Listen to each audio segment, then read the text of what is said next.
Player 2 has joined the game.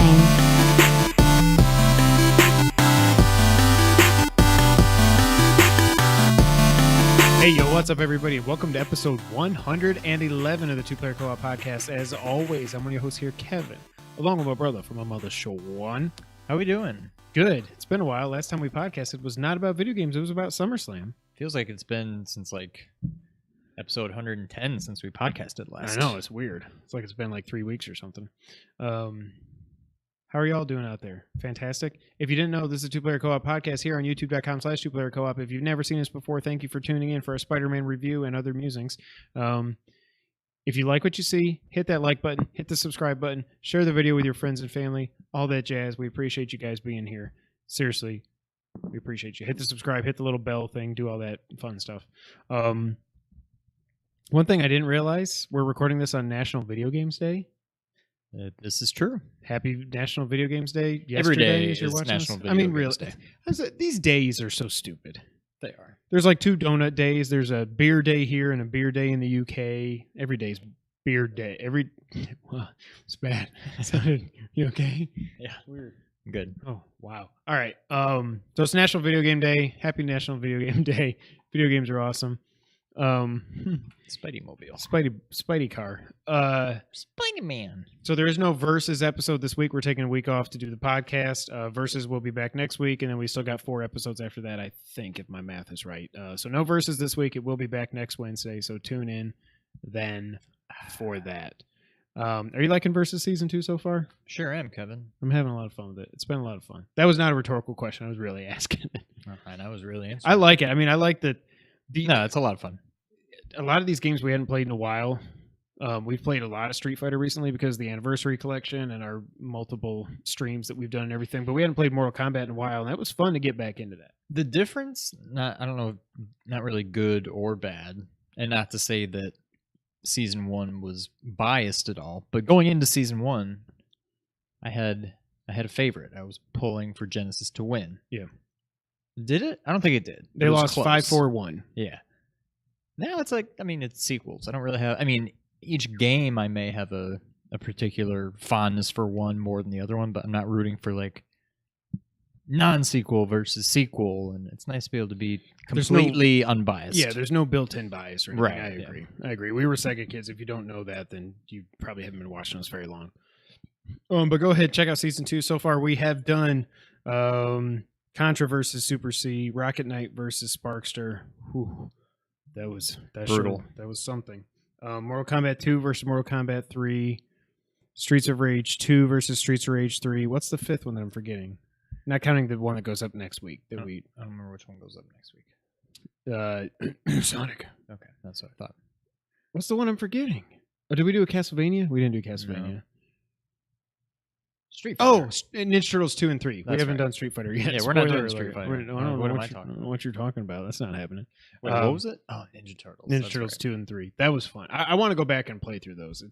That's one thing that this has done. It's made me like, once I get through a certain game we're going to talk about now, and another game I've been playing, and then another game probably I'm going to play that comes out on the 25th because you've talked me into it. I want to go back and play the Pi until Hitman 2 comes out, I think. Yeah. Because I want to go back. I want to beat Ninja Turtles. I mean, not 2 really. I want to play through 3 again. Just like, I mean, it's easy to do. 45 minutes or an hour, you can beat the whole thing. But it's been so long since we actually played through that. Did you see we had a comment on the YouTube video? Shout out to Real Charles Middlebrooks. What his name was not Wingnut or anything. It was like Ground Chuck, I think was his name. Who? The boss that we couldn't think of his name. The guy that wasn't Bebop. His name's Ground Chuck. Oh yeah, we looked it up. We looked it up after when we went off air, but I totally forgot his name. But yeah, that's definitely it. Ground Chuck. Ground Chuck. Lean 80%. So what else is up? I'll tell you what's up. This has been a very stressful day for me. Now, is it confirmed? Because I keep reading. Did you see the Instagram I just tagged you in? No. Go on Instagram while I talk about the events of the day. So we're recording this Wednesday night. This has been a very stressful day for me as a DC fan. I'm going to read this from BatmanNews.com. The headline is Henry Cavill and Warner Brothers have parted ways on Superman role. Henry Cavill is no longer Superman. The Hollywood Reporter says the Warner Brothers was trying to get Cavill to cameo in Shazam, but talks broke down due to contract issues. Warner Brothers is now closing the door on any other Superman appearances from Cavill. Warner Brothers will now shift their focus to Supergirl, a movie we learned they were working on earlier this summer. A source for the Hollywood Reporter says that Warner Brothers is considering hitting the reset button on the DCEU and plans to move in a different direction going forward. Then there was an update to this story. Henry Cavill's manager, Danny Garcia, has responded to the news, and she tweeted the following, quote, "Be peaceful, the cape is still in his closet. At WB Pictures has been and continues to be our partners as they evolve the DC universe. Anticipate a WB statement later today." Then WB did issue a statement. Warner Brothers said, and this means absolutely nothing. I'm going to have to turn those fans off. I don't know why that one's making noise. Quote, "While no decisions have been made regarding any upcoming Superman films, we've always had great respect for and a great relationship with Henry Cavill, and that remains unchanged." You said absolutely nothing in that statement. You said literally nothing. Then, just before we went on the air about a half hour ago, on Instagram, I pull up Instagram, and then there's Henry Cavill looking down all dramatically. And he slowly pans up to the camera with dramatic music playing, and he lifts up a Superman figure of him as Superman and just stares at the camera. And he says, what was his Today was fun or something. Today was exciting, hashtag Superman. So now I don't know what to believe. I was going to come on here and do a huge long rant, and I still might. Telltale Heart. What? Edgar Allan Poe. I never read it. What? The sound of the beating heart like drives him insane. That's going to drive you insane. Yep. So like I went on a little Twitter, not really a rampage, but it's just like, I say this kind of melodramatically. I know that, but it's depressing. Being a fan of the DC, being a fan of this incarnation of Superman so much, like, no matter what you think about Justice League, it was not a great movie. It was a good movie. No matter what you think about it, though, and Mustache Gate and that crappy opening, which if they would have just cut that out, the whole movie would have been like a half a point better. It's going to be a good podcast. At the end of the movie, we get a Superman that is smiling and saying, "I believe in truth, and I'm a big fan of justice too." Wha-bam! Wha-bam! And he just smokes that stupid CGI monster Steppenwolf. And it's awesome. And we see him walking somehow through Clark Kent's back alive, whatever. I don't know if they're going to say that he had a twin brother or something or what, but you see him just do this, and he takes off, and it's like, this is the Superman. And you see, like, he's racing Flash. Sorry, spoiler alert, the movie's a year old. I don't care. Everybody knows he's alive, except now he's not. I guess they killed him again. You see him he's racing with Flash. He's lifting a whole building up with one hand, and Flash is like, "Oh man, like, come on, man!" Like, this is it. It's like this is the Superman that I knew he could be, and it's just so frustrating, especially with all the Affleck stuff going on, where it seems like it's 95% sure he's not coming back, especially now that he's in rehab. Like, who knows what's going to happen? Get better, Ben. Before everything else, just get better. Like my favorite, him in Batman vs. Superman is my favorite on-screen Batman we've ever gotten, more than Bale, because I think he nails Bruce. I like those shoes. That last margarita was too many. Like, he's so good. And I share with you. Why did you say that name? That again, they could have done the Martha thing. Anyways. Like, that warehouse scene with him is the best on-screen Batman fight we've ever had. Him in that movie was the best. And then in Justice League, like I've said, he turns into a high school girl with a crush on Superman, you know? It's just, I don't know why they did that. I mean, I know why they did it, because people crapped on Batman vs. Superman, so they're like, "Oh, everybody's happy. Let's whatever." It just sucks. If it's true that he is leaving, God, this sucks. It just sucks. I don't want Supergirl. I don't care about that at all. In a Hollywood Reporter story, I read all that, like I said, from BatmanNews.com. They were saying that WB apparently told him, "We don't have plans for a Superman movie in the next several years." Why? You kicked off this whole stupid universe with him 5 years ago. Yeah. DC still has the two most recognizable, you could almost, no, not three, because Spider-Man's probably three, but the two most recognizable superheroes, period. And in this DCEU, We don't have a Batman movie yet. You could say BVS was a Batman movie, but we don't have a Batman solo movie yet. God only knows when. I mean, wasn't Reeves supposed to have his script turned in like 2 weeks ago? Haven't had any updates on that. That's awesome. Now they're talking about Kit Harington being Batman. I don't see that at all. No. Like, I like Kit Harington, but he's not Batman. He's not Batman. He's tiny. And Michael B. Jordan is not Superman. Please, this isn't even a real rumor. This rumor that's going around was somebody said something in articles like, "Oh, then they might think about Michael B. Jordan." It's like they say that about him in every. He's already been in 2 Marvel movies, right? As 2 different characters. But everybody says, like, everybody brings up Michael B. Jordan every time there's a new they bring, because Michael B. Jordan's awesome. He's not going to be Superman. Just stop. And it sounds like if they're getting away from Cavill, it sounds like if this is happening, they're not even recasting him. They're just like, we don't need Superman. How can you think you don't need Superman? Cavill is so good. He is so good as Superman, and he has been dealt some really crappy writing at times and some really weird decisions and scripts, and he has still been a great actor throughout it. I hope this isn't true. It just freaking sucks. Do you have anything to add? I don't know what to believe. I'm going to go turn that off. You keep talking. I'm starting to think that maybe if he's not actually done as Superman, there have been some strange decision. Not that him being given the boot as Superman wasn't a strange decision, but for whoever you said that was like, calm down, his cape's still in the closet, blah blah blah. So that's his manager. And then he does the thing on Instagram, like, you wouldn't do that if all this was true and you're out as Superman. You wouldn't be teasing that. So I'm starting to think maybe it's not true, and I hope it's not true. But Superman, I've always been, a bigger Batman guy than the Superman. Yeah. And nothing against Affleck. I don't care if they recast him. I don't care. That means if nothing to me. But don't screw up Cavill. Like, he is perfect. Not that Ben Affleck wasn't good, if not great, if not perfect, according to some people, as Batman. I wouldn't miss him. I would miss Henry Cavill. The difference, you nailed it. Like, Ben clearly has moved on from being Batman. Hello, darkness, my old friend. As soon as that video came out, it was over for him because I guess he's too fragile, whatever. Cavill, on the other hand, is a freaking super. Now, and as I texted Rasan, everything I'm about to say is also true of Affleck and Batman, so take that with a grain of salt. Cavill is a super nerd. He has talked openly about adopting, he's talked about 3 or 4 different Superman stories that he loves from the comics that he wants to see turned into a movie that he wants to be a part of. Like, this guy loves Superman. He loves this character. He's a super nerd. I don't think this is him.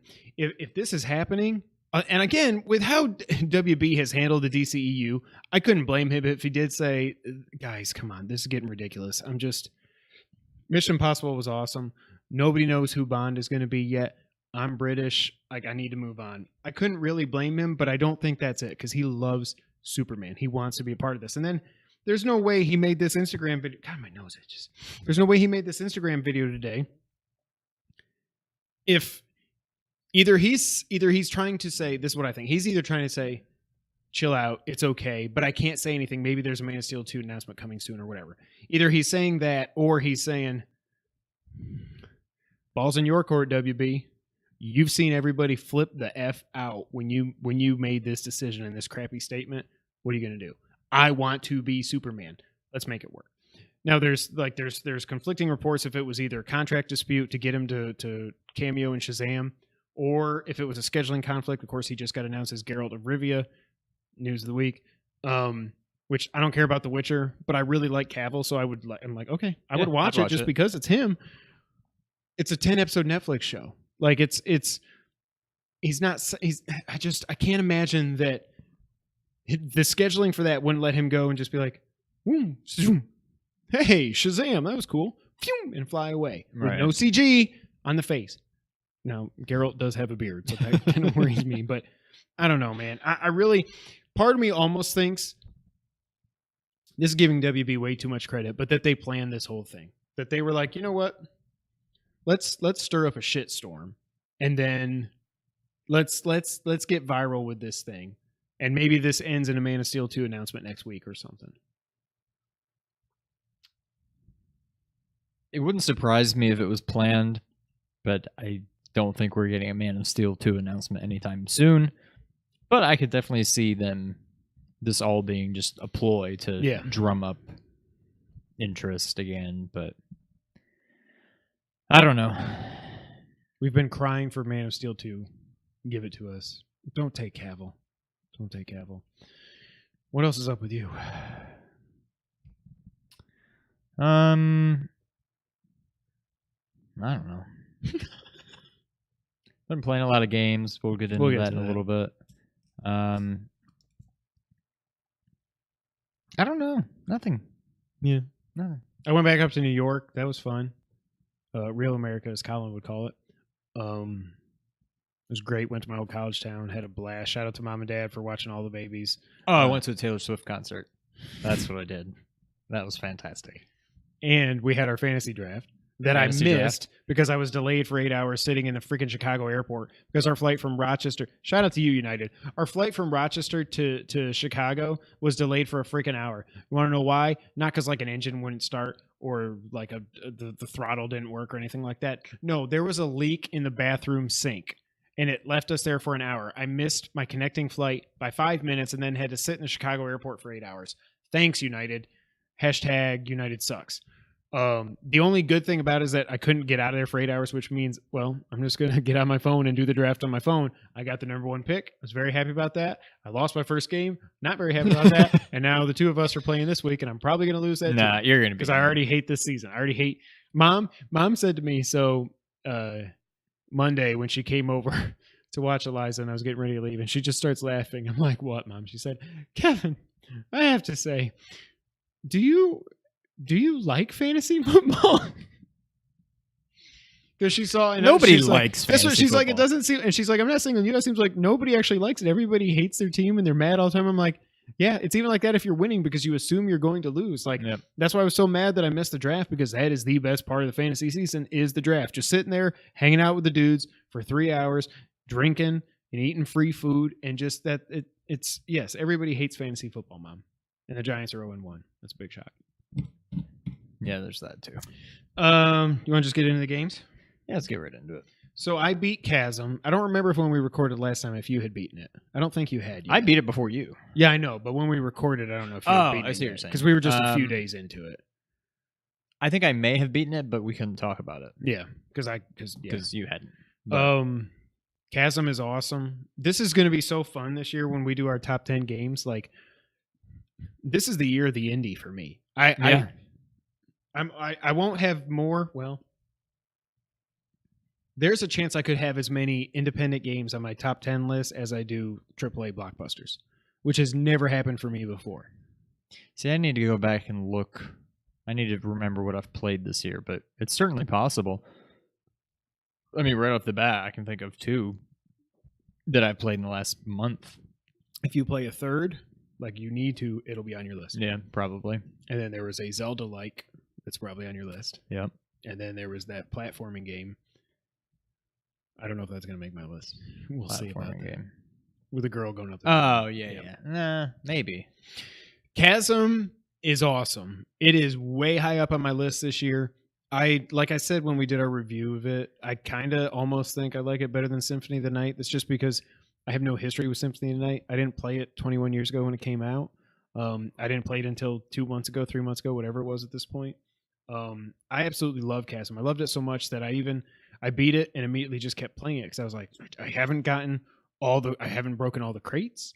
You know, I know I'm not going to platinum it, but it's like it's driving me nuts that I haven't done all the side quests because I can't find venison and I can't find whatever, all that other stuff, the platinum ingots and whatever. But I love it. It's challenging, but not too horribly challenging. I'm never going to try to beat it on mortal.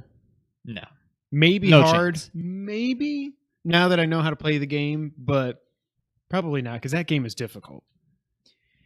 So I actually started a new game in that. Nice. On hard. Okay. And I didn't die in that game. I'm trying to think of when I died for the first time. On hard mode? No, in the first playthrough. I died at the first boss 2 or 3 times because I suck. I was able to get through the first couple bosses anyway. I didn't die for a long time. I died in hard, not right in the beginning, but before I even got to a first boss fight. Like I was just fighting a regular enemy, and I was probably being stupid. I think I was overconfident. You were thinking this you were still isn't that leveled much up. harder Yeah. than normal, and then all of a sudden I was dead, and But I'm guessing and then you I do a never lot- played it again. I'm guessing you do a lot less damage and stuff too. I would assume. I don't know if because all you've got is your stupid short sword to start and everything. I feel like the enemies took as many hits to kill as they did when I started on easy or normal or whatever. But I think they do more damage to you. Okay. Maybe is the kicker. I don't know, but I died and I'm like, well, that's it. Because for a while I'm like, I I'm can do rolling. this. I'm like, Yeah. yeah, I could probably beat this game. And then once I died, I was just like, nah, never mind. I'm done. But One critique on that game, I wish there was like some of the save rooms are so far apart. Like especially when you get to that second to last area where there are no save rooms, it's like you really got to be strategic and I figured out how to play it. You get to a certain level, then warp back to the beginning, go out, save, go back in, and whatever. Everything gets important compared to Souls likes and Bloodborne likes, whatever. It's kind of like that at that point. It wasn't that hard, but you know what I mean. But I love Chasm. It's way up there. At one point, I don't remember if it was during our review or if I just said to Sean after the fact. I think it was after the fact talking to Sean. I hated the wall jump sections. that 'Cause never really bothered me too much. I know, but I get what you're saying because it was kind of backwards. because the way it controls you had to push against the wall to jump, when you jump. but then you have to hold. But in most away. games, you're holding away. Yeah. Yeah. But then you got to the point where you can do a double jump. So then you just you just go up the wall on one side and it's perfect. So that assuaged my complaints. Assuaged? I've always said AS assuaged. Yeah, okay. I'll go with that then. I also got Madden 19. I know Gamer Bro, whatever. This is the first time I really cared about Madden in a couple years. That's because we got Saquon Barkley. And I may have bumped his stats up a little bit in the game because they were too low. It's okay. It's fine. It's fine. Madden's still fun. It's Madden. I won't put it on my top 10 list just because it's Madden. It is what it is, but I've had a great time with it. I was mad though. I went undefeated in my season. Did you find it pretty maddening? It was maddening because against the Saints in the NFC Championship, I'm 16-0, well 17-0 at that point. At home in the snow.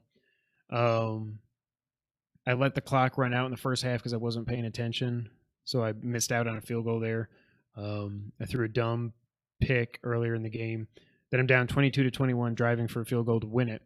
40 seconds left, no timeouts, and I've gotten like 2 or 3 great passes.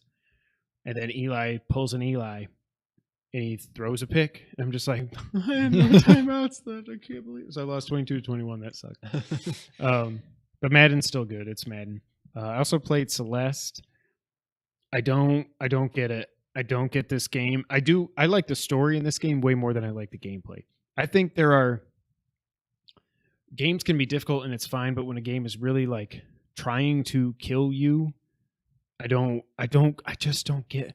This game is like a 91 Metacritic. IGN gave it a 10 out of 10. That is ridiculous. It's fun. It's fine, is what I was gonna say. This game's fine, but I don't know that I'm ever. I will go back to it. I don't know that I'll ever beat this. Yeah. I don't want to turn on assist mode and stuff, and I've now completely given up on trying to get the platinum in this stupid game. That ain't gonna happen. So I beat the first and the second level and the first and second level B-sides or whatever. I'm in the I third couldn't even level. find a B side. I never found the cassettes. Really? I got to know the why I always third do that. level, and I came across like something weird, like a TV or something, and I examined it or whatever you do, and all of a sudden in Celeste, you're like playing an 8-bit version of Celeste or something On a Pico 88. yeah. And I'm like, okay, this is cool. And then it just kept going and go. I got to like level 20, Oh my and then God. like level 50, and then like level I'm like assuming this probably is going to end around 100. I don't remember. Maybe it wasn't that long, but it felt like it was that long.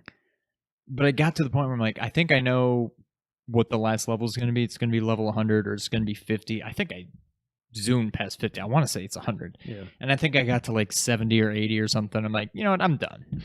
And I haven't gone back since because of that one stupid part. I'm just like, what is this all for? What is this going to get me? Like, You get a trophy on PlayStation. yeah. That's on But- Switch. You get nothing. Right. So, I don't know. It's fun. The standard game is fun.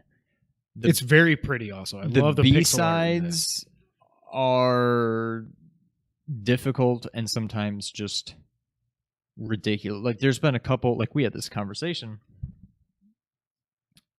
There are some rooms, whatever, where I'm just like, you got to the second level, right? Where there's like, you have like a shadow beast like chasing you or something. I got to the hotel. Okay.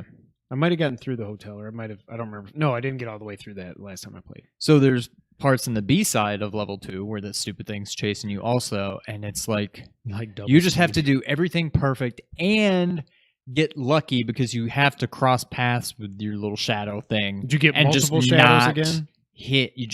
So it's like you have to do it just perfectly and get lucky a couple times by having to cross it and miss it, and like it was one of those things where I eventually beat it, but it was just I really felt like my mind just went blank, and I was just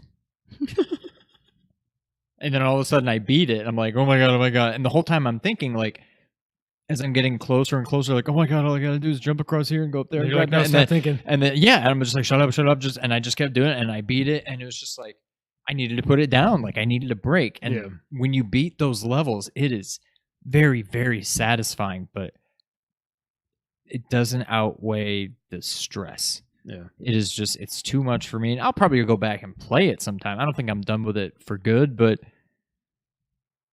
I think I'll probably beat it someday. I don't think I'll ever beat all the B-sides. I've beaten all of them that I've gotten to so far, but the direction they're trending, eventually it's just going to be too much for me, and I'm just going to get sick of it. But I will go back and play it at some point. I'm not sure if it'll be in my top 10. I need to look back at... I'm trying to think of what other games there have been. I've been tracking mine throughout the year, and it's on there now, but I've still got 2 or 3 games to play this year, so I don't know that it's going to end up on there. But what you were saying, like the last part of level 2 where you have 5 of her chasing you, you go this way, and then you got to jump over the spikes, and then you go here, and the thing falls, and you jump, you got to go dash, and then you dash, and then you got to fall, and you go over the spikes, you go back this. I'm like, you have to be perfect, and then you get to the bottom where you got to like jump this way, and you got to hit this thing, and then the bottom opens. But like you said, you're going, it's timed so that when you're going across, you're gonna have 5 shadow links jumping at you at the same time, and it's like, when I finally I remember, I know the level you're talking about. Yeah. I was thinking that was a B-side, but maybe it wasn't. That was, but the I end know of the level exact 2, or World 2, whatever you would call it. Yeah. So I think it's fine. It's fun. But IGN should have never given this a 10 out of 10. Like I said, I appreciate it when you figure out what the pattern is. It's like, okay, now, but even when you know what to do, you have to do it. There's no almost. You have to do it perfectly, and that is so frustrating. So frustrating. Never should have been a 10 out of 10 on IGN. It should not be a 91 on Metacritic. It's maybe like an 80, I would believe. To me, I don't even know that I'd give it an 8 out of 10 right now if I were to score it. I do love the story. I can kind of see where it's going, and it's really cute. And the cutscenes are cute with Madeline and the guy with the tent and stuff. And it's cute, but it's not a Game of the Year contender. It's not even close. No. Speaking of Game of the Year contenders, though, The Messenger is out on Switch and PC now, and holy crap, I love this. This game has frustrated me at some parts. I've been DMing with Bernardo about it. There are some platforming sections in this that are ridiculously difficult, where you've got like lava coming up at you, or you've got something chasing you, and you have to make all these jumps and do it perfectly, and then you kind of got to do these double jump things, kind of like in Celeste. But when you get it, it's like, yeah. If you don't know The Messenger, it's so weird because to me, this game was just marketed as being Ninja Gaiden, a retro Ninja Gaiden. And I never really cared about Ninja Gaiden. Like, I've got good, like, I can remember, like, the cutscenes are cool and stuff, but, like, they're difficult. I didn't really like them that much. Then I figured out what this game is, and this is not a spoiler because this is actually in their marketing. Somehow I missed it. This is a Ninja Gaiden game for about 4 hours, which is so much fun. After you get through those 4 hours, all of a sudden, I won't spoil why you go to 16-bit, but you go from an 8-bit art style to a 16-bit art style with music and graphics and everything going from 8 to 16. And it's clever the way they do it. And it goes from there. It's no longer a Ninja Gaiden. It's now a Metroidvania. And you actually have a map, and you've got, like, the game is probably 3 times as big as you thought it was when you're going through it. One thing I will say, this might be my favorite writing in any game this year. Like right up there with God of War. Completely different, but like I need to go back and look at who the writers were on this game because it is so well. There's a shopkeeper in the game that you interact with all the time, kind of like, got some things for sale, stranger. He is so freaking funny. Like like I said, I went to New York. I brought my Switch and I was like, okay, Messenger is getting really good reviews. I'm going to download it and play it. There were a couple times where I was like, like I'm on the airplane, like I scream laugh for a second. I have to stop myself because I'm like, this guy is so funny. I don't want to spoil any. There's certain things in his shop that you can interact with, and if you keep doing it over and over again, like it's very meta, it's very fourth wall breaking and stuff. It's just, oh my god, it's hilarious. This game is better than I thought it was going to be. I'm probably about 5 hours into it now. I'm definitely taking a break from it because of a certain game we might talk about here in a little bit. But I can't wait to get back to this game after I finish with a certain platinum trophy. This game is awesome. You have to play this. You have to play this. Like I said, I was never the biggest fan of Ninja Gaiden, so I kind of went in with a little trepidation. Don't think of it. If you didn't like Ninja Gaiden, don't worry. And I almost thought I would be Metroidvania'd out this year with Chasm, and now this, and now a certain game you're going to talk about next. But I'm not. I freaking love it. Metroidvania, I can now say with zero hesitation, by far my favorite genre. Like, it's not even close. And for a while, I would have thought it was. I mean, there's nothing really else like it, but like Zelda-esque, action RPG. You're Zelda, whatever. Yeah. But honestly, and I think I've talked about this on here before, Zelda is kind of Metroidvania. Like, it's open world. This was like 2 years ago. You can explore, and once you get a new item, you can get to new areas, and it's kind of, there's a similarity, but I'm all in on Metroidvanias. You will adore. Now, this for a game. while, for a short period, not that they were ever my favorite, but for a while, I was super high on these walking simulators after Firewatch and all that, and then I hit some duds. Actually, not many of them have been great. Firewatch really set the bar high for that. Edith Finch got close. Yeah, it was a step back, a small step back for me, a big step back for you. For Gone Home. Gone Home. And then I didn't care. Adrift was horrible. I didn't care about Everybody's Gone to the You never Rapture. finished Rapture, right? No. Okay. And Edith Finch brought it back, but no, Metroidvania's like... Also, Tacoma sucks. It almost seems like Metroidvanias are... like, the formula's foolproof? Yeah, it almost seems like it's impossible to screw those up. Like, and that's why indies are where it's at right now. Yeah. Because they're pretty much the only one. The best ones, some of the best ones, I mean, Symphony of the Night in every Metroid game, okay. But then you've got Hollow Knight, Chasm, what you're saying about the Messenger. Guacamelee, which neither of us have played. I've never played. 2 is supposed to be freaking amazing. What was the one? Shadow Complex. Like, these are all fantastic. And they're all these like indie games, and they're just like... So with that being said, I've been playing a lot of Hollow Knight. Talk to me about Hollow Knight, because we haven't talked a whole lot about this other than just that you really like it. Yeah. So one thing I've noticed about Metroidvanias is, to me, they kind of seem to... Whoops. They... just keep going.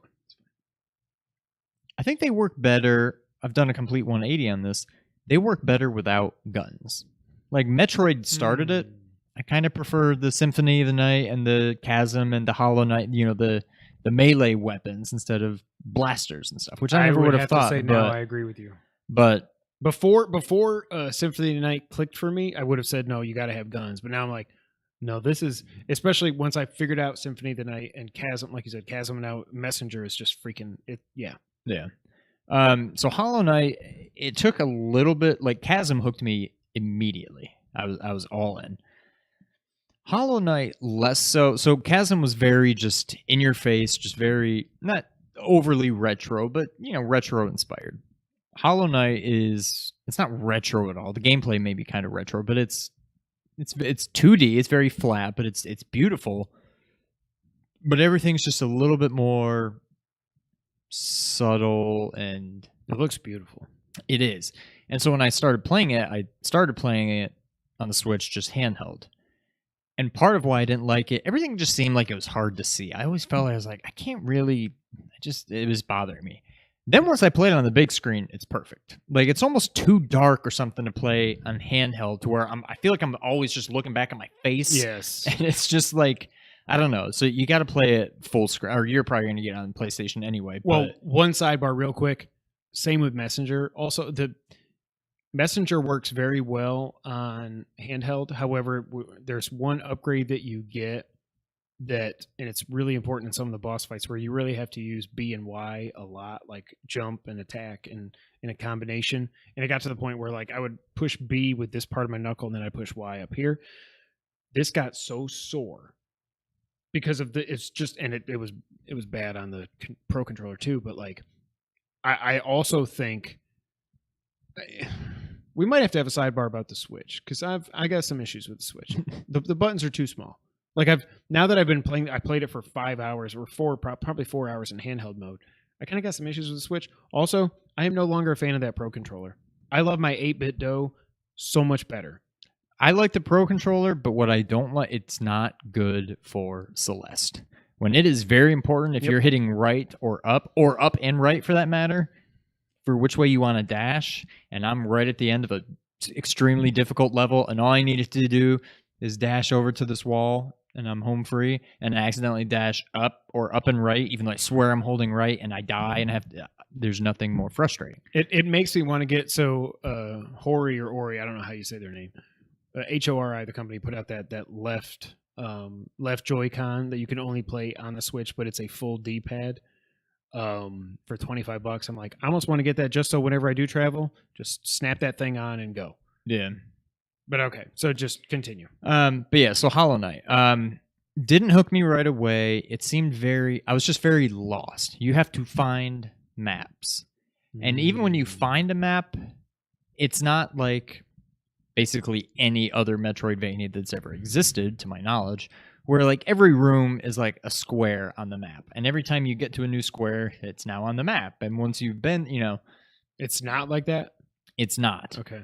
So the maps are more just kind of generic. They're beautiful in their own right. It's just, it almost has like a hand-drawn kind of look to it. But it's not as detailed. It's not, you just know I'm in this big room, but I don't know it's just, I don't know. So I always felt lost. And then every time you get to a new area, like your Meridia or your Norfair or whatever, you have no map. There's nothing to go by. So you're just wandering around. Do you and even get get a map lost when you go into a room or no? No. So you need to find the guy selling the map in every area. And you'll see like little scraps of paper on the ground, and that's how you know you're close to him. And when you get really close, you hear him.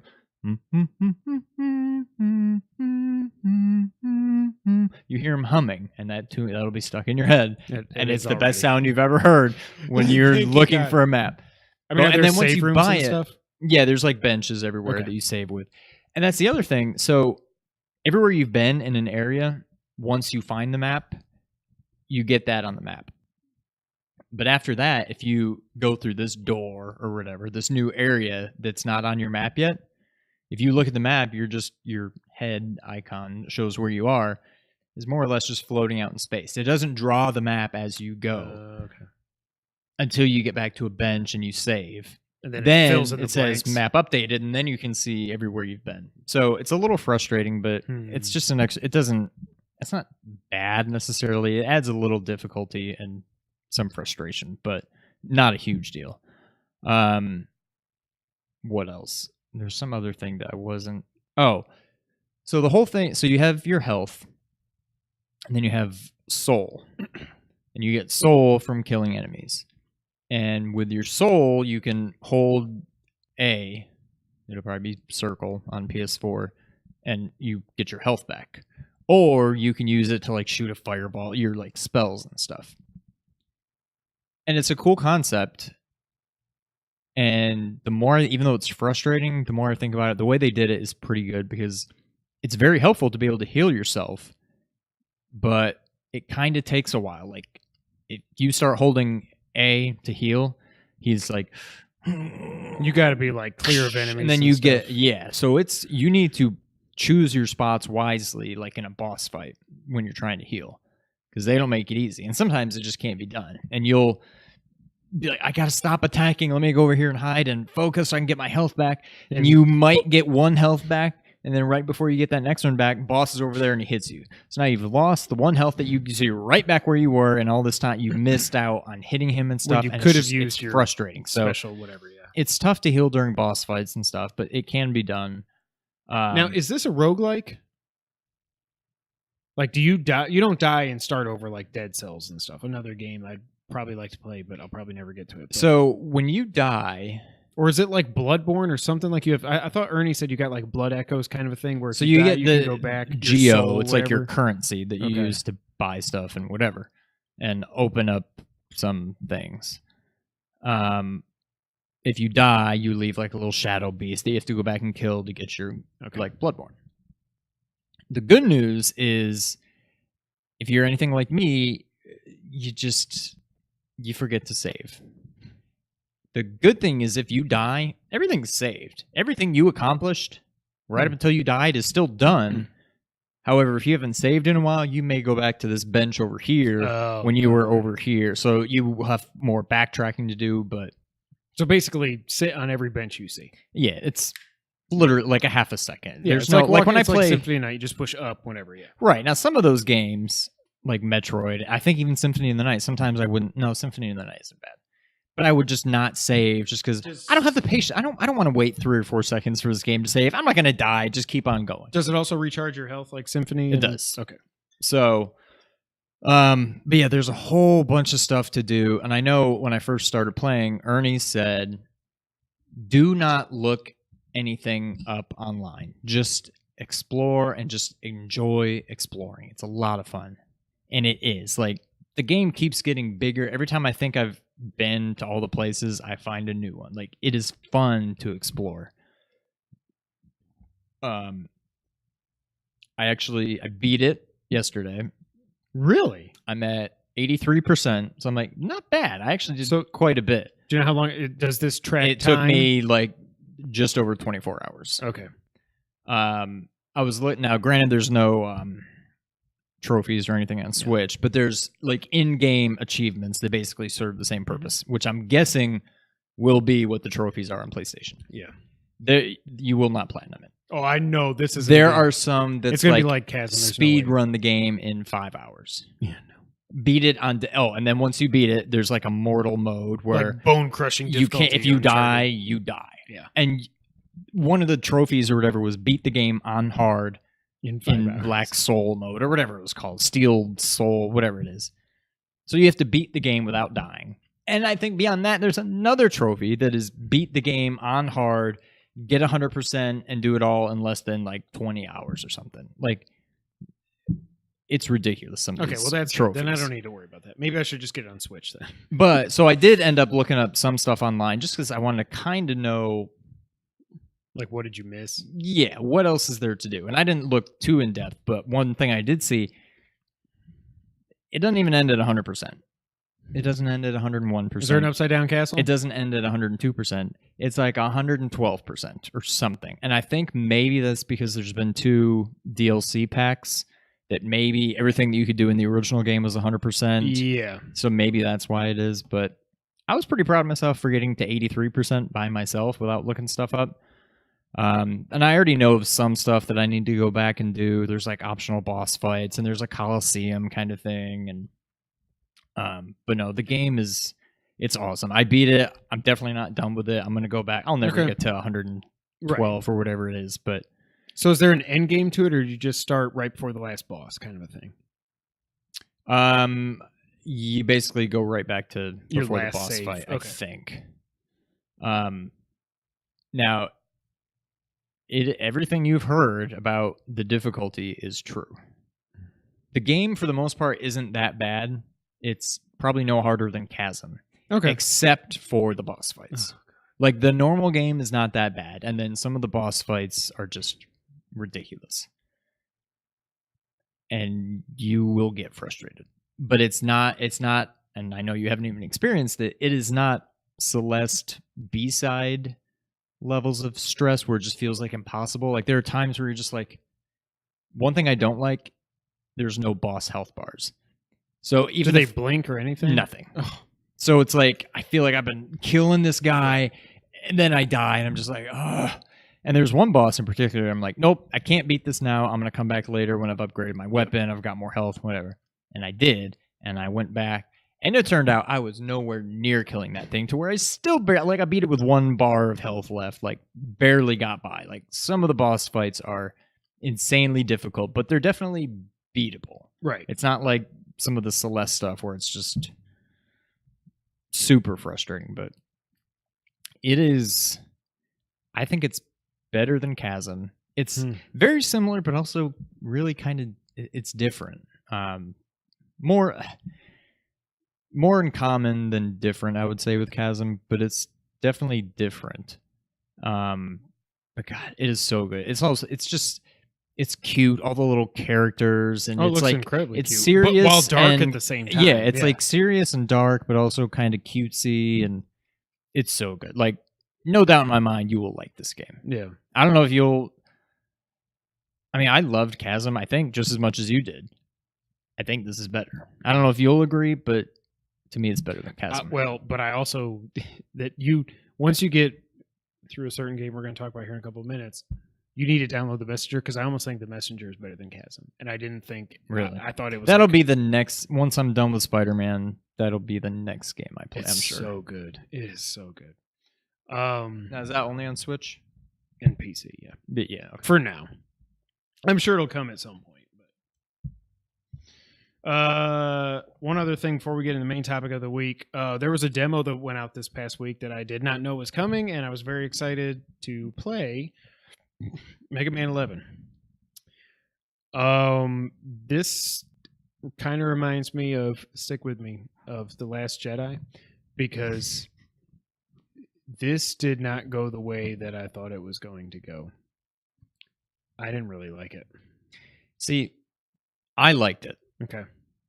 Now, I think what the difference may be, you've never played Mega Man 7 or 8, correct? No. I think my bar was set probably a little lower than yours, because 7 and 8 are not, I wouldn't say they're not good, but they're just different. They don't feel like Mega Man. My Mega Man bar is 2, 3, and X. Those are freaking great games. So 7 and 8 are definitely closer to 11 than 1 through 6, 9 and 10. Yeah. You had 9 and 10, right? I forget. I have not, or I think it's on my PS3, so I never play it, but I had 9. I never played 10. Okay. I liked it. It was a little bit of what I was worried about, where for whatever reason, when you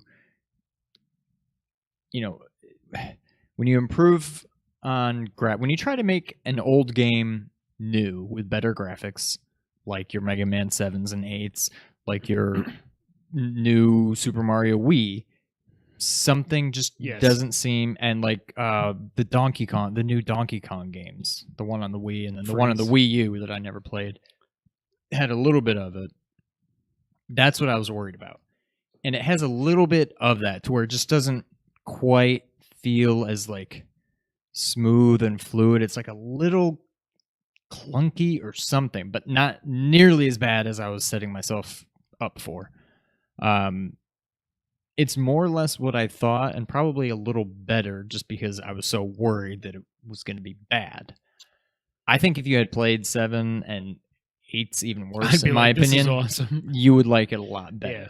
Now, to be fair, I skipped through. It was like, do you want to learn about this? I was like, nope. Do you want to learn about this? I keep forgetting to use both of them. I don't even know what they are. I was messing with the buttons. I turned something on to where I was like glowing pink. I'm like, what's this? And then the bar went away. And that's probably one of those things that you I get a should have super read Mega about. Buster, and if you hit R1, I think is Mega Buster. L1, I think is at times it slows time down. When I got stuck at that stupid part where the grindy thing and the concrete's coming at you, you got to jump, blow the things, jump. I'm like, Duh, this is when I used the slowdown. Oh, thing. see, I got through completely that forgot with no issues. I didn't use the time. I didn't, but it would have been a lot easier with the time slowdown thing. But I liked it a lot. I'm worried that they're going to try to do too much. Mega Man 9 and 10, well, 9 and I assume 10 were awesome because it was just Mega Man. And all those, like, when you went from 1 to 2 and then to 3 to 4 to 5, they all added a little bit.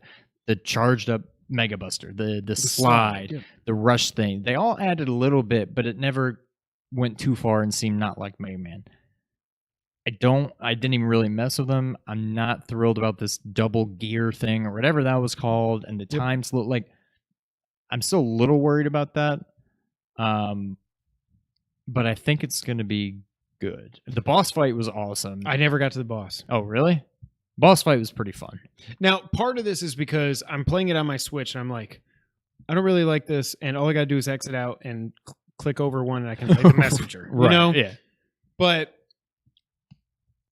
there is something, tell me if this makes sense at all. There is something happening when I'm playing this game that the visuals are, and this is what I thought you were going to say when you brought up 7 and 8. The visuals, and maybe this is, you agree too, the visuals don't match the gameplay. Like, yeah, Mega Man is so heavy, but because there's this new art style in my mind, he shouldn't be this heavy. He should jump like Shovel Knight does. And I cannot get over like how long I'm supposed to hold the jump button. If I just tap it or if I'm supposed to hold it or whatever, there's something that the gameplay is not matching up with the graphical style of this game, and it's driving me freaking. It's like drinking Crystal Pepsi. It's like drinking Crystal Pepsi. You're drinking a why does this taste like cola, Pepsi when it looks like Sprite? But because it is clear, it doesn't taste. You think it doesn't taste like Pepsi, even though it does taste like Pepsi. It's like Mega Man 11 is Crystal Pepsi. There is a little bit of that, and that's kind of what I was trying to get at when I'm talking the new Super Mario Wii. And why doesn't it just feel like Super Mario 3 or Super Mario World? Like, why is this so difficult to pull off? It's like you add in when things are no longer flat, and all of a sudden you add that third dimension, even if it's 2D scrolling. Yeah. All of a sudden, it's like they can't keep the gameplay the same, and it drives me nuts. Now, this one isn't as bad as some of them I've played, but there is a little bit of that, and I think that's what you're talking about. Yep. And I don't, for the life of me, I don't get it. I don't know why it's so hard to just make it prettier. Now, like when they did the DuckTales reshelled or whatever it was called, everything was still perfect. 2D. It was just pretty, perfect, and it played exactly just like the it should. Nintendo. Yes, But I feel like if they tried to make it look like Mega Man 11 and everything was 3D, it wouldn't. I don't. Here's what I'll say. I'll just say it. I canceled my pre-order. Really? And I'm going to do Hollow Knight instead. Hollow Knight comes out a week before it. I'm like, I don't.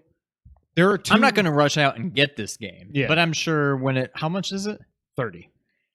That seems a little high. It'll be on sale for 20 at some point, and that's probably when I'll pick it up. But I'm not going to rush out and get it. I'm way more excited to, at some point, play the X collection than I am to get this game.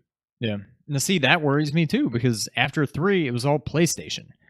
And it was Mega Man 8 on PlayStation was by far, to me, it was the worst one. And it was because they did a lot of that weird stuff. That was PlayStation 2. It went all the way to 2. X4 was PS2? No, X4 was PS1. I think 4, 5, and 6 were 1, maybe 7. 8 was definitely 2. 7 might have been on 2 also. That kind of worries. But it's like what they did with Contra at that level too. But it's more really, and it's stupid that I've got the Pi. Like I can play these games on the Pi, but it's like I like all the stuff that goes into the X collection, and I like the borders and all that stupid shit. But like, I canceled my pre-order for 11, and it seems like I haven't listened to Colin's Fireside Chats comes out on Friday. I haven't listened to it yet, obviously, because it's not Friday. But like, it seemed like he was kind of iffy on it, and Dagan was too. I saw them tweeting back and forth about it. And Colin is Mr. Mega Man. I'm not. And this made me question. I was like, did I ever even like Mega Man? Playing this, I'm like, did I ever like it? That's what I'm saying. Mega Man definitely gets a little repetitive. And that's why, I mean, it's the same game. I'm torn because I don't want them to change stuff. It's Mega Man. It's great. Leave it alone. Don't keep adding all this weird stuff just for the sake of adding stuff. But at the same time, I'm almost like, well, Mega Man is Mega Man. They're all the same. So, I don't know. I'm not going to get it on release day. I don't think I'd pay more than $20 for it. So whenever it goes on sale, I'll pick it up probably. But I'm much more excited for Messenger. And that's what, 20? 20, yes. I'm much more It's excited. way for more that. worth your money. And Hollow Knight was $15 on. They haven't put I got out on the sale price for $10. Yeah, they haven't put out the price yet for PS4, but they're like, ooh, it includes the DLC. I'm like, the DLC was free. So don't you try and jack the price up to $20 or $25 because that's BS. They did say it's going to be 20% if you pre-order it starting Friday for Hollow Knight. So I'm going to pre-order it because I'm like, I would rather. I've canceled my pre-order for Mega Man 11, and I pre-ordered it when I had the 20% off, so it was really 24 plus tax for me. But I'm just like, there are too many good to great games that if I don't like something, I'm not like, when it got announced, I was like, it's Mega Man 11. Okay, I'll get it, whatever. But I'm like, no. Same thing with Red Dead. Like, I don't want to play Red Dead. I don't care how much you hype it. It's not going to be in my top 10 list. Sorry, guys. I just don't care about it. Bernardo's the same. I don't want to speak for Bernardo, but he thinks it's overhyped too. And it's like, but he's also down. He's down on GTA also. Like that didn't really click for him either. I'm like, I love GTA 5. It's one of my, I don't know if it's still a top 10 game of all time for me. We'll do that again at some point. We've been saying that for 2 years. We're going to redo it, but there are too many good to great games out there, and I still want to go back and play God of War New Game Plus. Yeah. So like, I'm not going to play Mega Man 11. I'm not going to play it. It is what it is. Exactly. Like right away, or even if it's on sale, you're still. I don't ever want to play this game. I don't think. Really. Mm-hmm.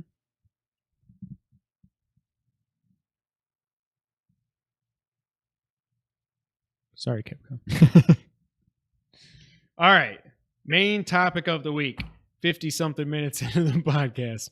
So if you couldn't tell by all of our les accoutrements, les enfants terribles, a certain game came out last week, Sean, and it's kind of a big deal. It's about arachnids Men who bite men and turn them into Arachnid Man. Arachnid Man. Would that be hilarious if his name was Arachnid Man? And somebody was like, dude, just call him Spider-Man. I mean, why are you saying arachnid? Why you gotta be all scientific and stuff? Why white people gotta be so technical? What is that from? No idea. Oh God.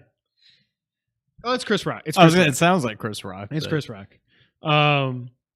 Spider-Man PS4. A couple notes before we get into it. Based on the UK charts, this is the fastest selling game of the year so far. So it beat the previous fastest selling game of 2018 was Far Cry 5. That came out on Xbox and PlayStation. This obviously just came out on PlayStation. Yes, that means it sold more than God of War. It doesn't make me sad. Some things do. But I can't wait to go back and listen to this.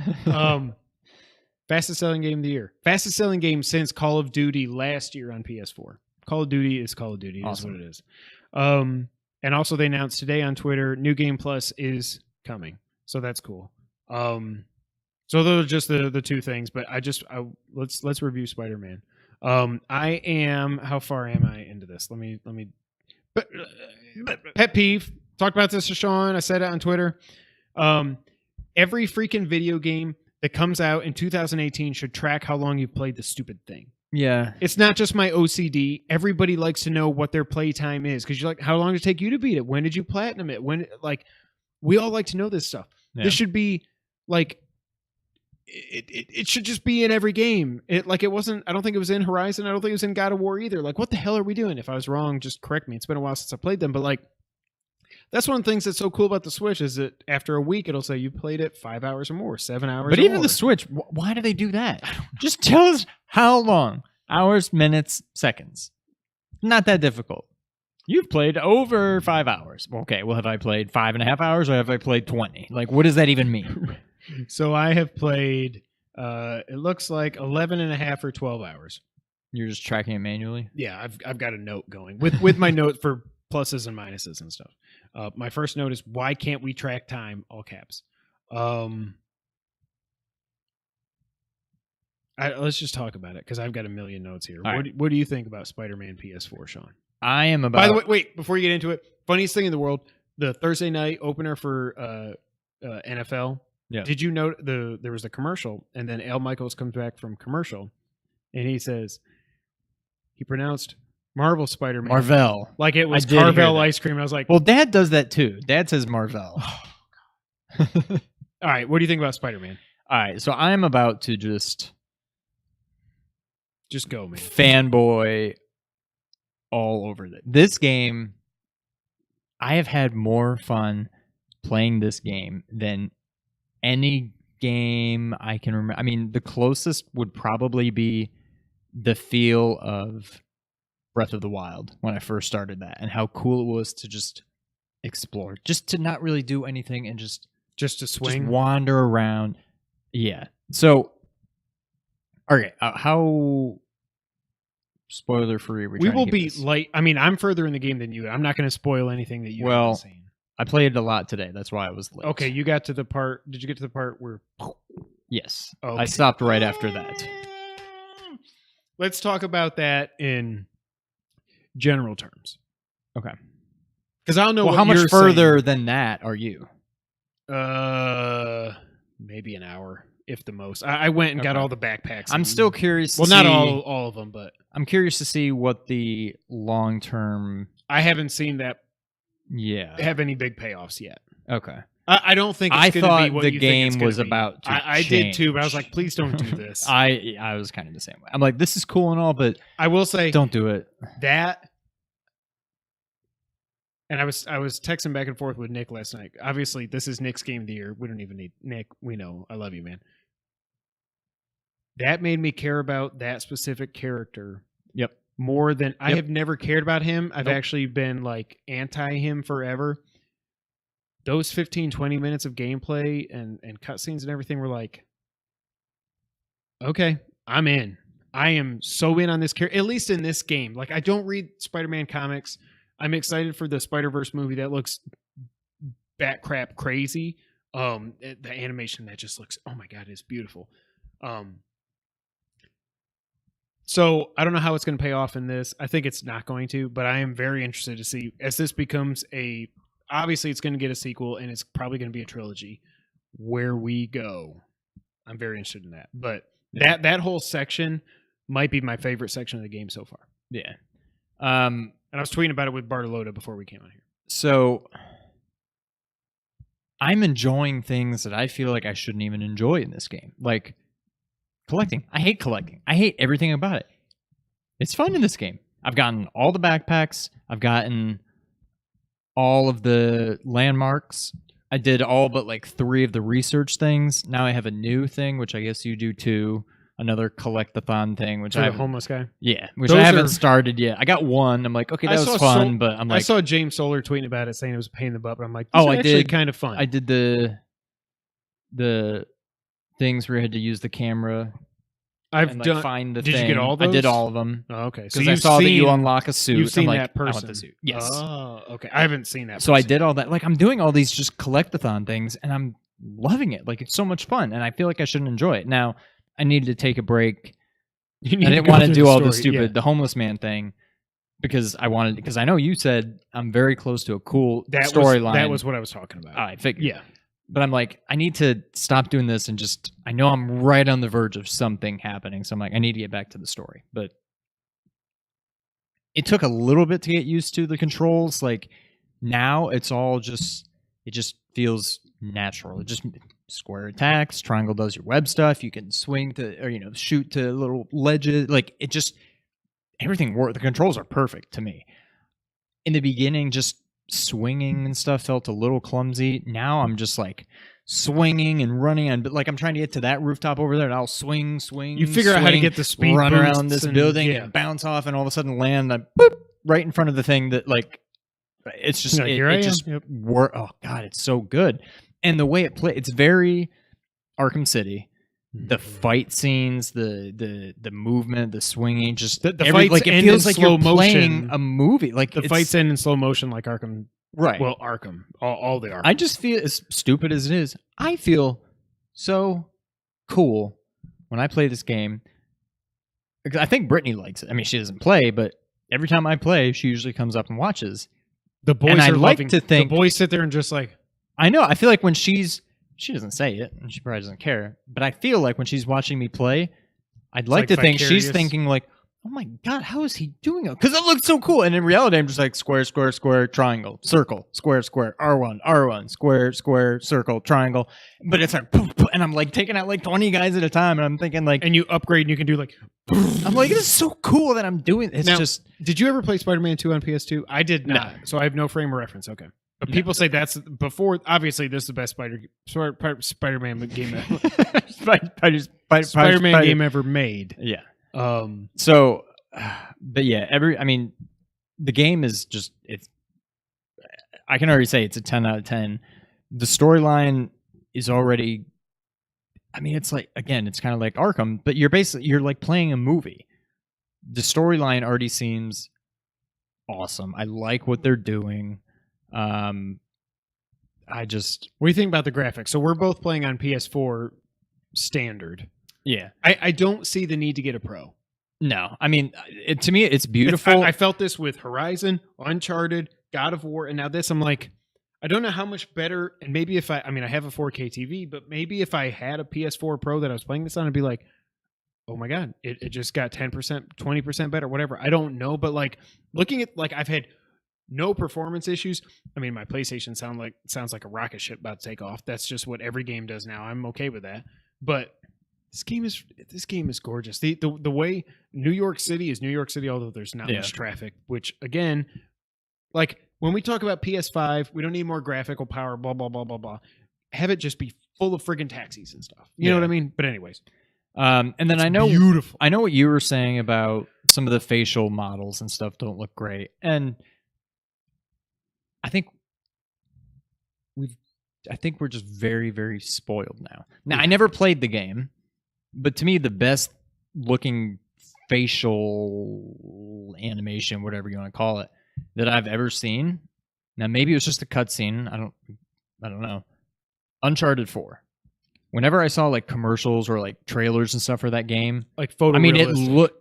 Yes. Yeah. Now this game isn't quite going for photorealistic. I mean, it's not super cartoony, but it's not super duper realistic either. It's like hyper realism, I would call it. Yeah. So it doesn't quite look as good as say Uncharted 4 did, but it looks fine. Now I will agree that cameo, just because I don't want to spoil anything, but by far the best, like the best model. It's not even. And the close. rest of them aren't quite up to par. But again, screw you to at whatever the hell comic book now, whatever you are. You spoil that. You suck. You are the VG247 of comic book and movie sites. You guys suck.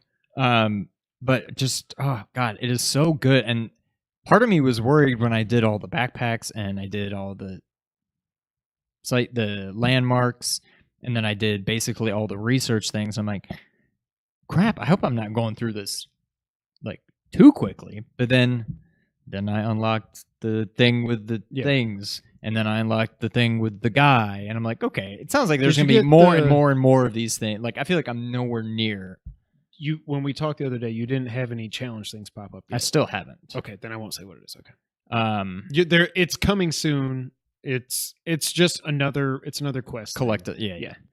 I'm getting a hang of the fighting more. I used to get overwhelmed when I was doing like the construction site things. If I was fighting more than like 4 or 5 guys, or if any of them had weapons or shields or whatever, I'm getting the hang of it, and I'm better about doing some of like the stealth not kills, but stealth attack stuff to like kind of thin out the herd a little bit and use your webs where you can to pick off some people and.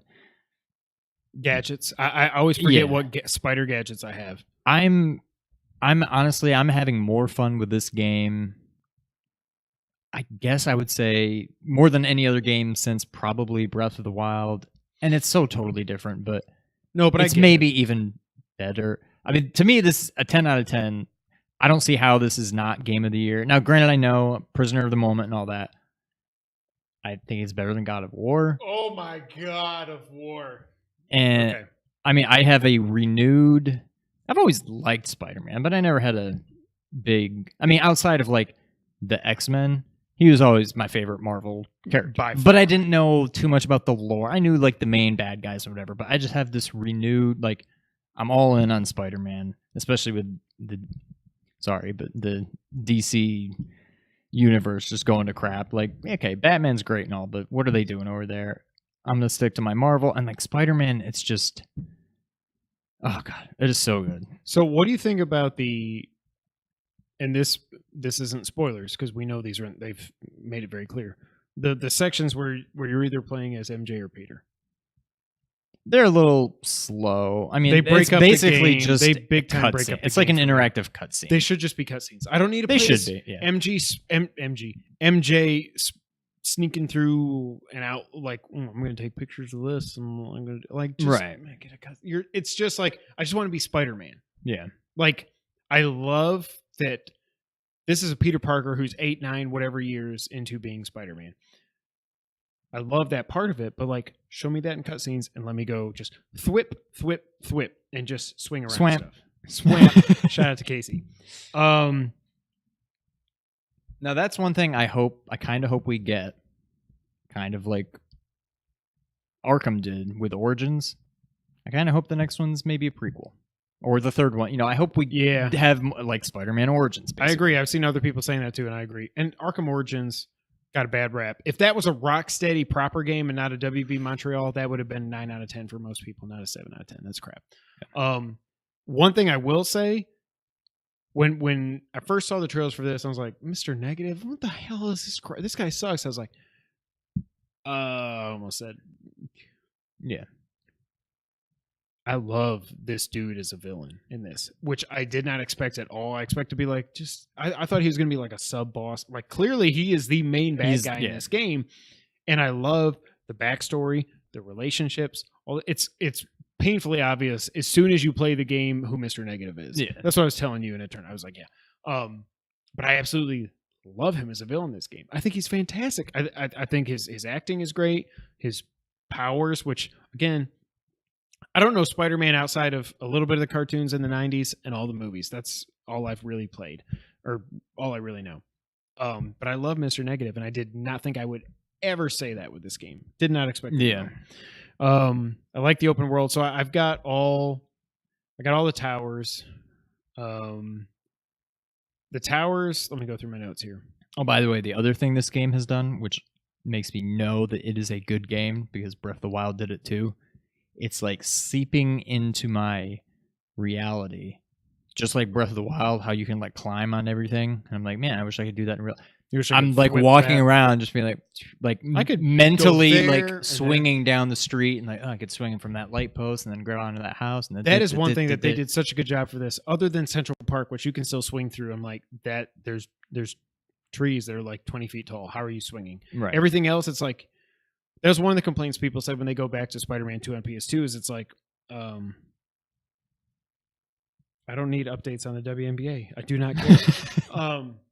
That it was just like you'd be swinging through like completely open spaces and you just thwip to like clouds or something. Whereas in this, there's always, it feels like you're actually attaching to buildings and stuff. That's really cool.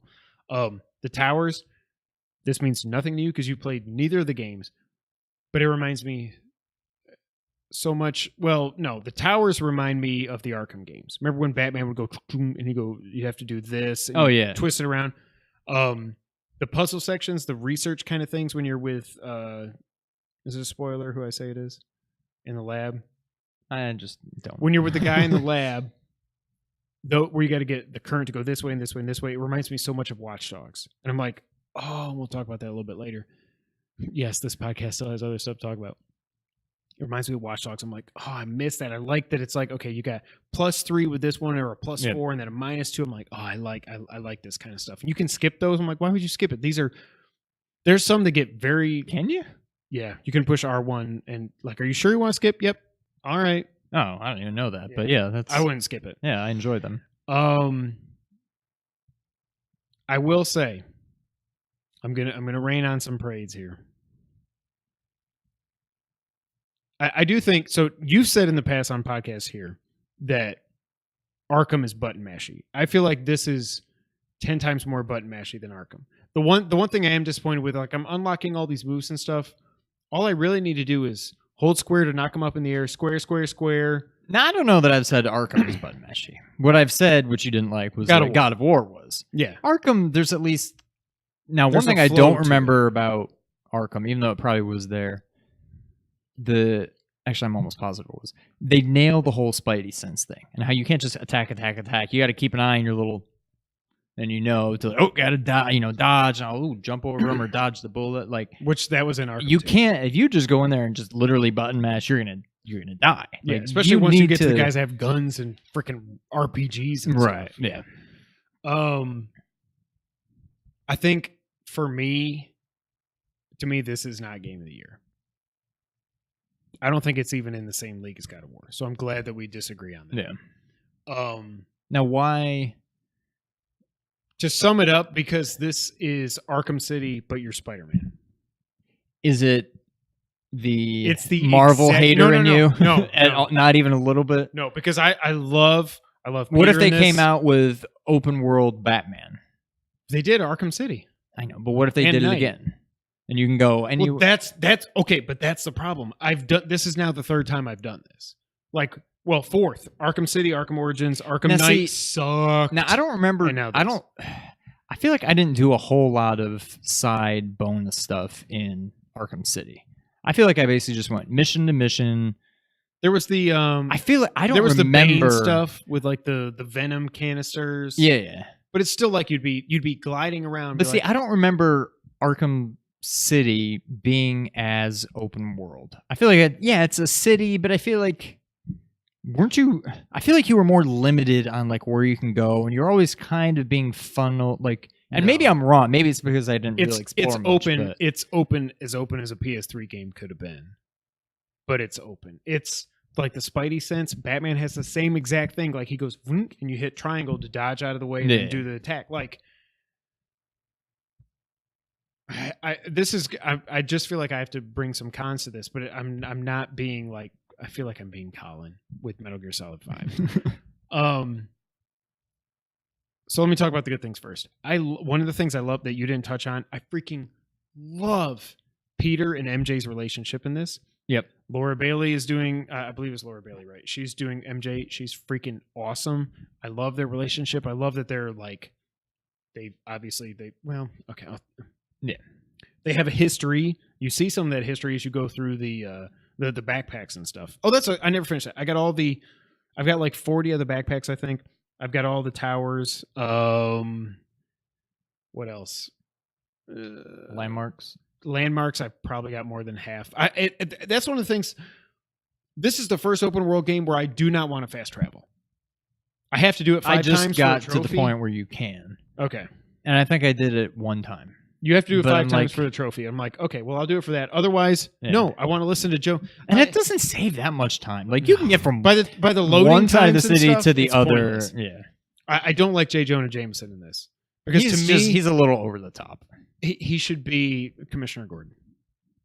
That is J. Jonah Jameson. You know that there will never like every other J. Jonah Jameson from here until forever will pale in comparison to Commissioner Gordon.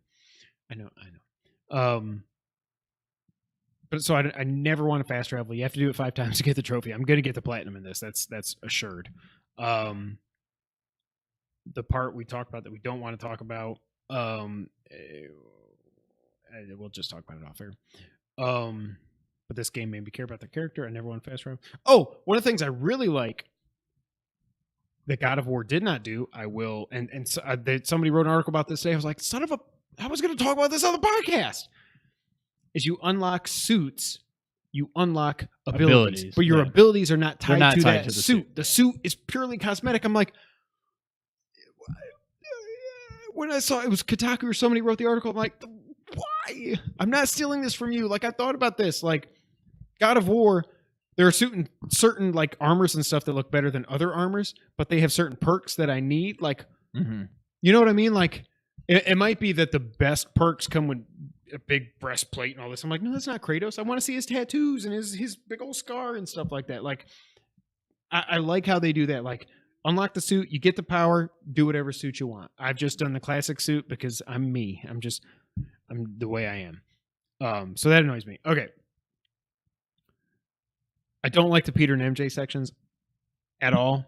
But there's not been a single one that's lasted more than about 2 minutes. No, I mean, it's not like they're drawn out. But now every time where I'm like, 15 minutes earlier, I'm like, okay. Yeah. All right, let's go through MJ, sneak around here, do whatever, blah, blah, blah. This game, and again, do not come after me because I don't know Spider-Man. Okay, now let me ask you: did you Yes. also not like the other part when you control somebody? I freaking love that. Okay, that's what I thought. Freaking love, but that was more. What's a word I can say? It was still somewhat Dramatic. There was still danger. You weren't just exploring. There were still enemies, And there are some for MJ too, but like, Well, yeah, that's true. but that again, I think that's my favorite part of the game, and I never would have thought I would say that. I think that's 11, 12 hours in. I think that's my favorite part of the game so far. Yeah. It's so well done. They are kind of, and again, I don't know Spider-Man, so maybe he's a master detective like Batman is. But again, Nick's going to kill me listening to this podcast. He's going to absolutely kill me. Nick, the way you feel about Spider-Man, I feel about Batman. Let me just say that. Does it seem, has Spider-Man ever been a master detective? Like, there is so much like investigating in this that like right out of Arkham, the Arkham games, and like There's not really though. but he's The only it's thing I most can the think of Peter is sections. And and I'm going then you're spiting, you're going through this and you're like, well, I gotta look here. So I'm like, oh, I think this character is doing that. It just seems like that keeps happening. I'm like, yeah, I think it's almost a compliment to how good the gameplay is outside of that I'm like, I just want to be Spider-Man. right. So there's a whole lot of Those sections were a lot more drawn out. Not that it's a bad thing, but in Batman, like there were whole like sections. Ooh, this. Oh wait, no, I'm thinking of. What am I thinking of? I don't know what you're. Am I thinking of I'll tell you. Arkham or am I thinking of Telltale? Where you had to. Ooh, Oh, it looks you're like thinking that of Telltale. bullet came in here and that hit there. That's Ooh, I bet Telltale. Okay, that's Telltale. Those were really That's a drawn out. Telltale. Yeah, But that's a just totally Telltale, different right. game, man.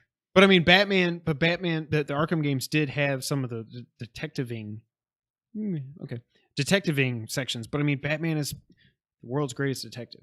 Spider-Man's never been the, but he that's one of the things they call Batman is the world's greatest detective. But when was the last time he was actually that? When he was Adam West? I mean, maybe he is more when in he the was Christian comics. Bale. He's taking the friggin' bullet and he's putting in the thing and he's doing all this and he's reconstructing the bullet and Oh, he's doing all okay, these but different that's more 50 like caliber things and blah blah gadgety. blah. That's not.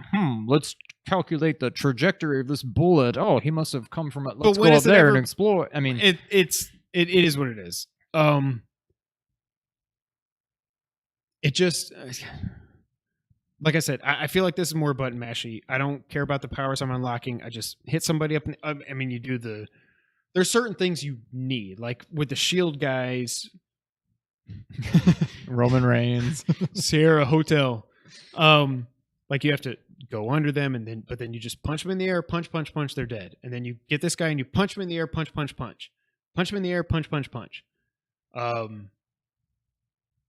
So the combat is a little repetitive, but I think the combat would also be repetitive in Arkham and the old God of War games, honestly. But the swinging is just so. I think this game is a 9 out of 10. Let me say that as I'm going through. One this. thing I don't get, I unlocked a thing where you can kick while you're swinging. Yes, you go. When would you ever use that? Oh, I use it all the time. How? So I've never come close to being able to swing past anybody and be able to kick them. Ever. use it when you're going through the city and you drop down a bunch of bad guys. You hit somebody in there, punch, they're dead, knocked out, whatever. After you hear the boom and you know they're defeated, hold square right then, and you'll turn around and you'll go bam, and you'll get the next guy and you'll pop him up in the air and you just get a combo that just keeps going and going and going. Oh, you don't need to be holding like R2 and swinging. No. Because when you swing through the city, when you hold square, he sticks his legs out. But I thought that was like, oh, there's a crime up there. Let me slowly make my way down and try to time it so I swing right through there and Right. I'll kick it. Like, As well, I'm like, I'm never going to be able it's- to pull that off. Okay, yeah, I guess if you can do it mid-fight. you that do it makes a lot mid-fight. more You can sense. also just hit X to jump and then hold square. And he swings and just kick. Okay. And it's just another way. Basically, if you got somebody that's like across the screen from you and you don't want to run over there and dodge, I just hit dodge, triangle hit him and up do in the air. web thing and just... yeah. Right. You can jump and hit square and he'll Oh, okay. See, I didn't even and then know you that. do your air combo.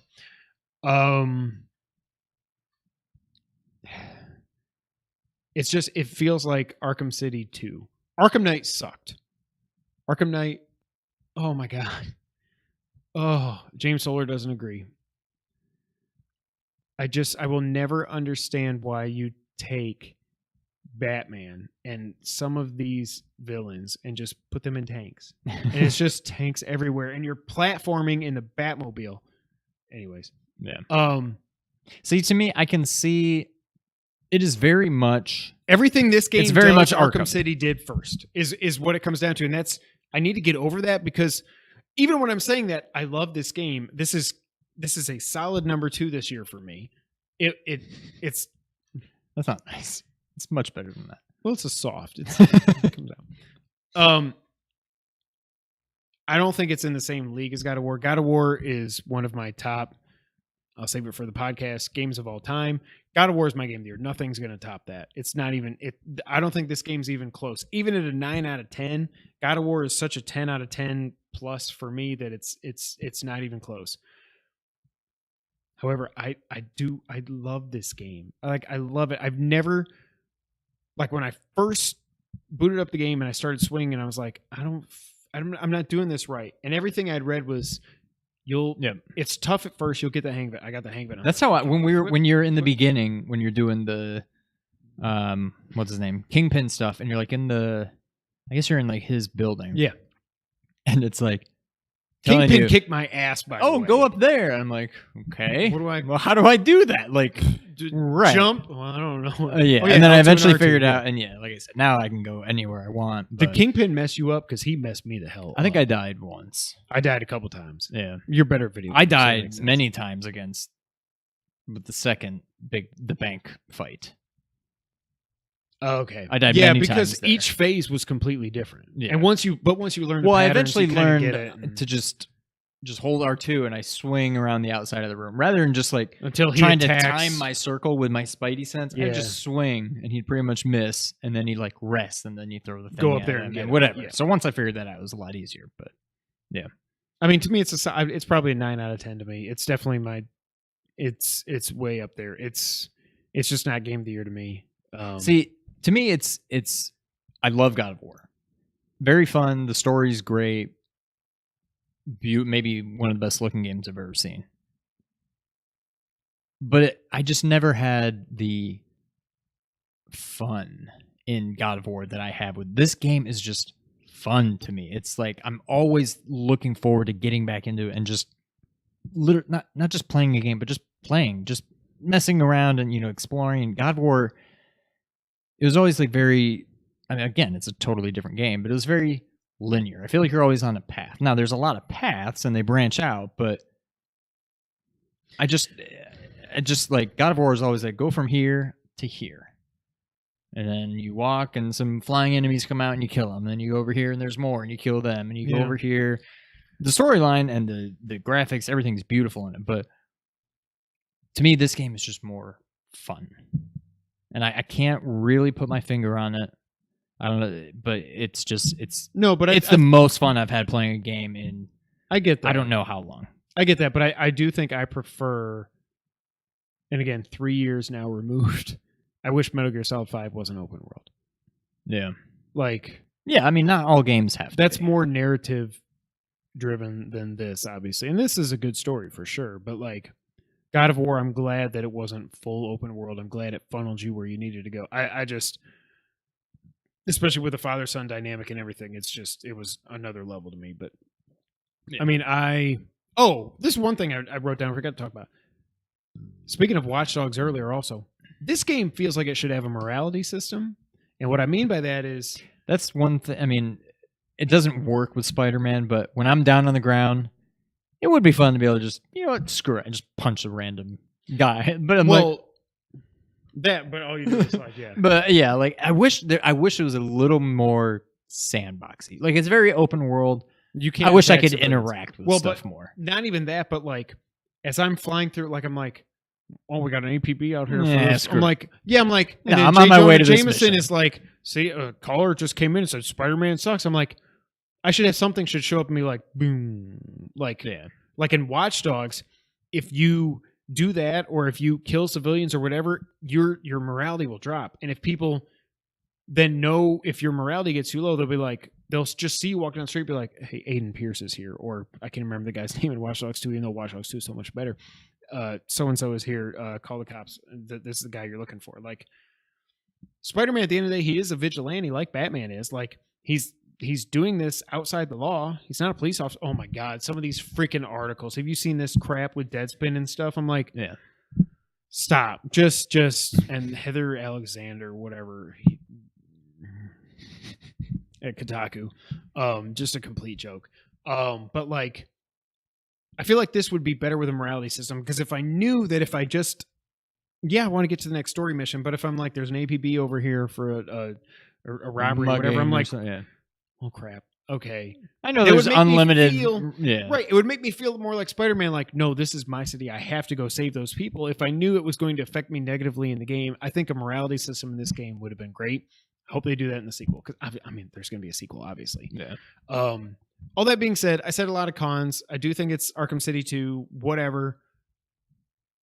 Oh, one other thing I will say though, to the plus side with Spidey here is, while the combat feels nearly identical to Arkham, I think it makes more sense with Spider-Man.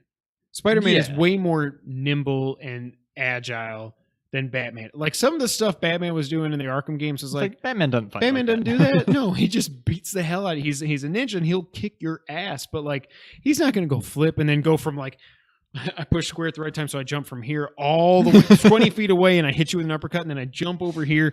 Like when you think about it, the combat got a little bit ridiculous at times, but yeah. So I think the combat makes more sense when you're Spider-Man than it does when you're Batman. No, definitely. But overall, I think to me it's a 9 out of 10. I think it's probably, spoiler alert, end of the year podcast, going to be my number 2 game of the year. Yeah. I don't think anything will top it. Yeah. What other thoughts did you have? I don't know. I mean, that's pretty much it. I'm sure it's just going to get better as we get more and more into the story. Like, we've only really had one true boss fight, and there are several others. Well, kind of two. Well, I mean, the opening thing, but that's was more like a tutorial. But yeah. But I'm excited. There's at least okay. Yeah. I will say the part that we just got through, or that I just got through, I will say it has raised the bar substantially for me, and now I'm expecting a lot out of this game, and I hope it delivers. But I'm just like, oh, okay, that's what's gonna like. I'm expecting a lot out of this game now, and I don't know why. I wasn't really expecting too crazy of a story. I don't know what I was expecting. You're expecting it to be fun, but not have a great story. Yeah, at least but I was. That last part, that was parts, amazing. Yeah, the I can say the helicopter. I can say the helicopter. They spoiled the hell out of that. The helicopter. They showed that whole thing with the thing falling and everything at E3. They showed that whole thing. I was like, oh, this would be so cool if I didn't already see this. The helicopter and then the next part have definitely raised the bar. And I'm like, okay, now, I just can't wait to see what else is going to happen. What do you think? So, moving on from Spider-Man, what do you think you're most looking forward to the rest of the year? So, what are my options? What do we have left? Mega Man 11. No. Red Dead 2. No. Call of Duty Black Ops 4. No. Battlefield 5. No. Hitman 2. No. Smash. The next thing I'm really looking forward to, and I think it's January, is Resident Evil 2. For me, the rest of the year, I'm definitely gonna. I mean, I'm looking forward to playing The Messenger. I mean, it's already out. Yeah. Smash. No. Are you gonna get it? I feel like I have snakes. I don't know. I have to get it. I don't know. I might. I will have it. So we. Can I would say Let's it's Plays more and likely stuff. that I don't get it, but I might get it. And also, but again, I also think the boys will be all you almost have to get it for them, if nothing else. But yeah, the next release I'm really looking forward to is Resident Evil. Yeah.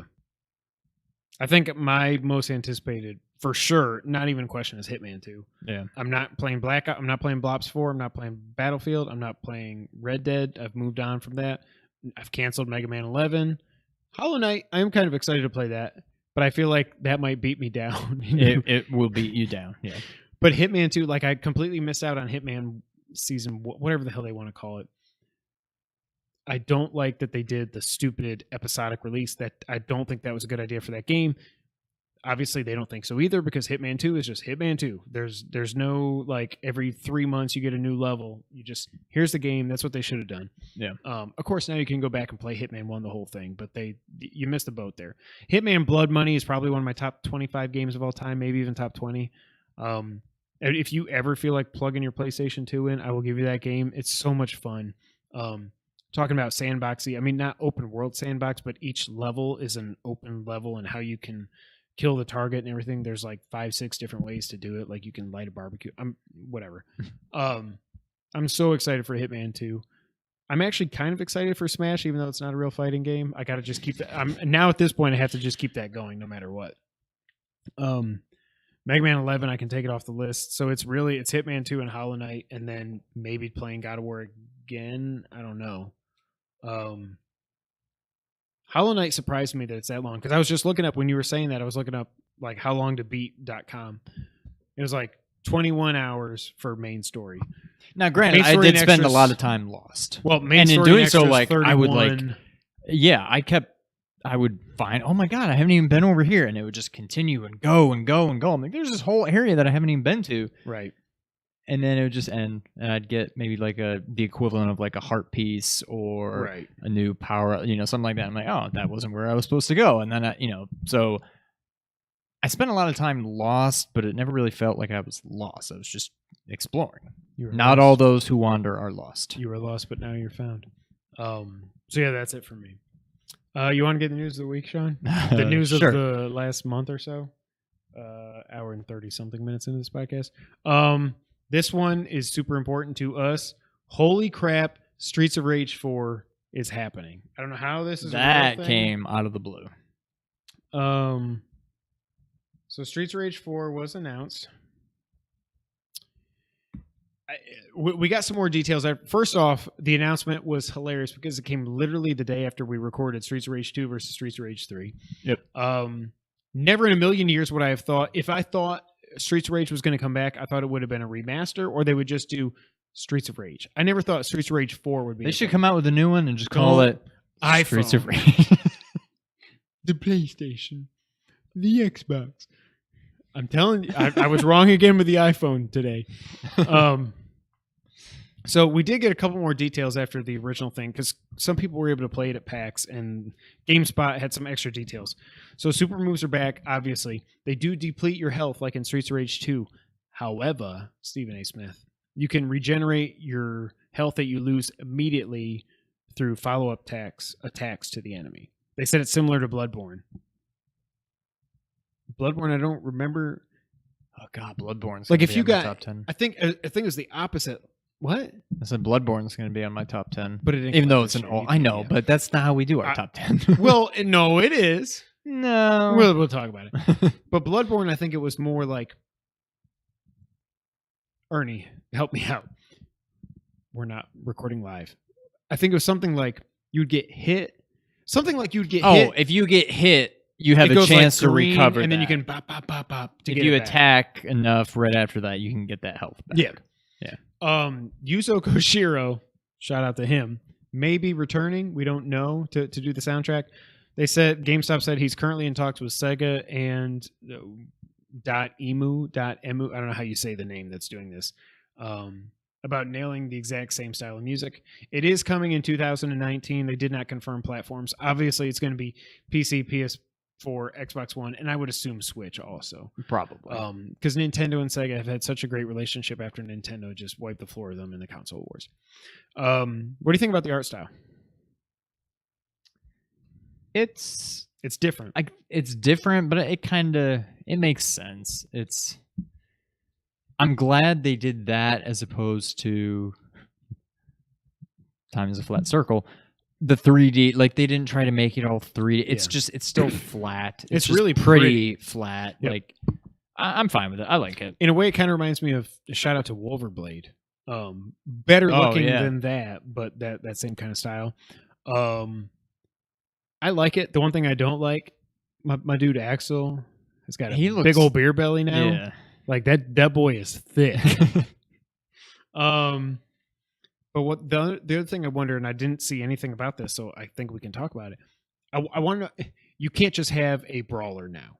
In 2018 or It 19 doesn't when it comes work. out, you can't just have a brawler. So is this game going to be an hour long, or is this going to be like is it going to have what I think maybe some kind of RPG elements or a quick little upgrade system? Or I hope something? it does. I would love that, but I don't think it will. You think? I think just it's going to be. brawler? Yeah, unfortunately, I mean, I think it's still going to be good, but I would love for them to do something like that. I don't know. I think I'm hoping Streets of Rage 4 is what Sonic Mania was to Sonic. Is what I really hope. But like Sonic Mania is so much more involved in Sonic in general than just a side-scrolling beat 'em up. Yeah.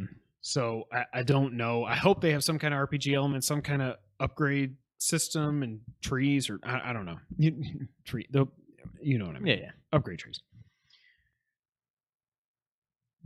Battlefield 5 has been delayed for a month. Smartest move of the year. It's coming out November 20th. Originally, it was scheduled to come out October 19th. You know what comes out October 12th, Sean? Black Ops 4. You know what comes out October 26th? Red Dead 2. Not a good idea to release a game between those two behemoths. Yeah. There's been a whole bunch of stuff about how Battlefield 5's pre-order numbers suck. Is it because they have whammon in it? Is it because no, I think it's just you're releasing it between Call of Duty and Red Dead. You're going to get swallowed.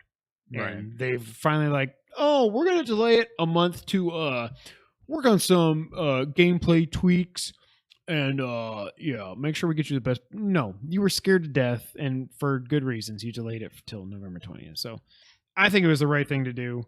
Sean, will you be playing Battlefield 5? I will not. That is correct. That is correct. Shovel Knight, we got some Shovel Knight news here in the last week or so. King of Cards finally has a release date. By the way, this was supposed to come out in early 2018. It's now coming out. Well, we'll get to it.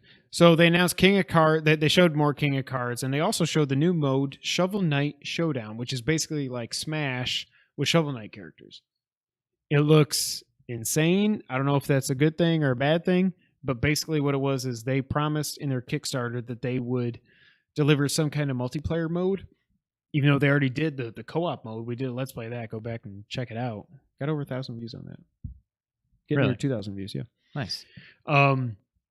So Shovel Knight Showdown is coming. They're both going to come out the same day. The Amiibo Triple Pack was finally officially also given a release date. That's Plague Knight, King Knight, and Spectre Knight. Also, PS4 and Switch are getting physical releases. All of this is coming April 9th, 2019. I'm kind of getting worried that we're never going to see Shovel Knight 2. I don't think we are. And that sucks. I think it's to the point now, because remember when I was tweeting them like a year ago about Shovel Knight 2, and they're like, well, what would you think if we did something different? I'm like, well, I love you guys, but I would rather you not.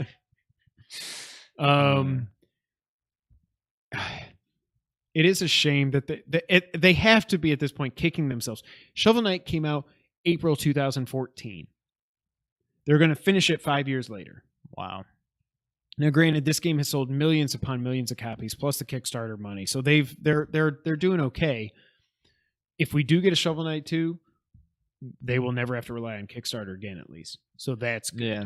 They can just make Shovel Knight 2. If they want to do one DLC or whatever, then that's fine. But don't promise all this pie in the sky stuff to where you're just stuck in a Shovel Knight world for probably by the time that Kickstarter, I think it was in 2012. So probably 6 years now they've been doing nothing with Shovel Knight. By the time this releases, 7 years. Like, that's insane.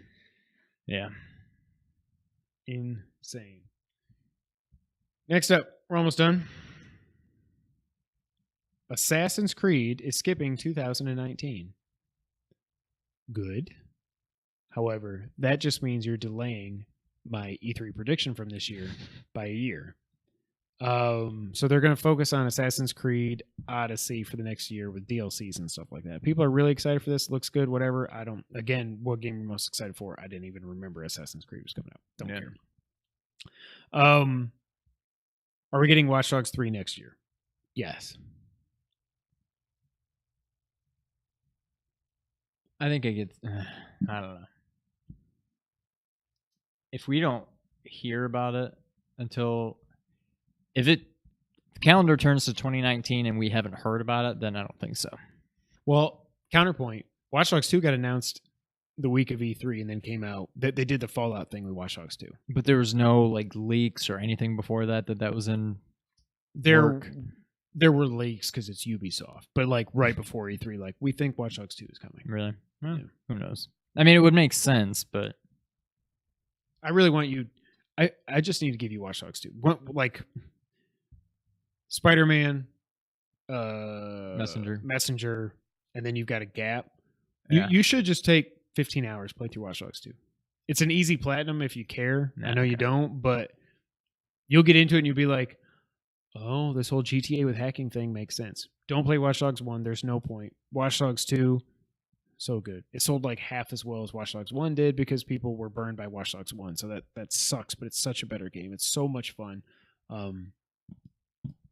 It's crazy that came out almost 2 years ago now. Are they definitely going to make a third, even though 2 didn't perform? So there were... At one point, they updated Watch Dogs 2, and somebody found in the coding there was a latitude and longitude for coordinates that landed you in London.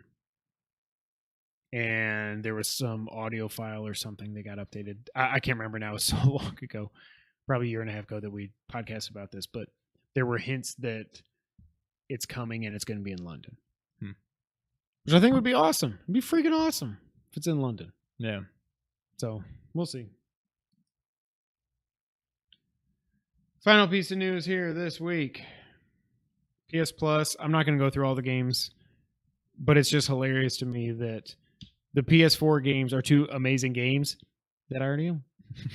Destiny 2 and God of War 3 remastered. Have you tried? I forget. Did you try to go back and play God of War 3 after God of War 3? Yeah, after God of War? No. Okay. Because I fired it up like the day before God of War came out, and it could not have been more different. Yeah, I didn't know it at the time, but God of War 3, it's still my favorite, of the original 6 games. God of War 3 is still my favorite. I like it better than 2. So if you've never played it, absolutely download it. It's a blast. It's a button masher. It's so much fun. Yeah. And Destiny 2 is Destiny 2. Obviously, they made it free because the Forsaken DLC came out this past week. People really like it. We got Destiny 2 on Amazon for $10. I played it for about an hour and I'm just like, nah. Yeah. I keep trying. I'm trying to like first person shooters and I just don't. Every time I see one, I'm like, oh, this one looks different. Maybe this one offers a little something new. And I'm just like, no, it's the same. I don't care. I can't get into them. Yeah. I did like Destiny the time I put into it, but it's like it's just go here and shoot these people. Okay. Sometimes people jump into your game and you fight a big enemy or whatever. I'm like, okay. Yeah. It was $10, whatever. But I mean, I deleted off my hard drive to install Spider-Man, so I'm good to go. Yeah.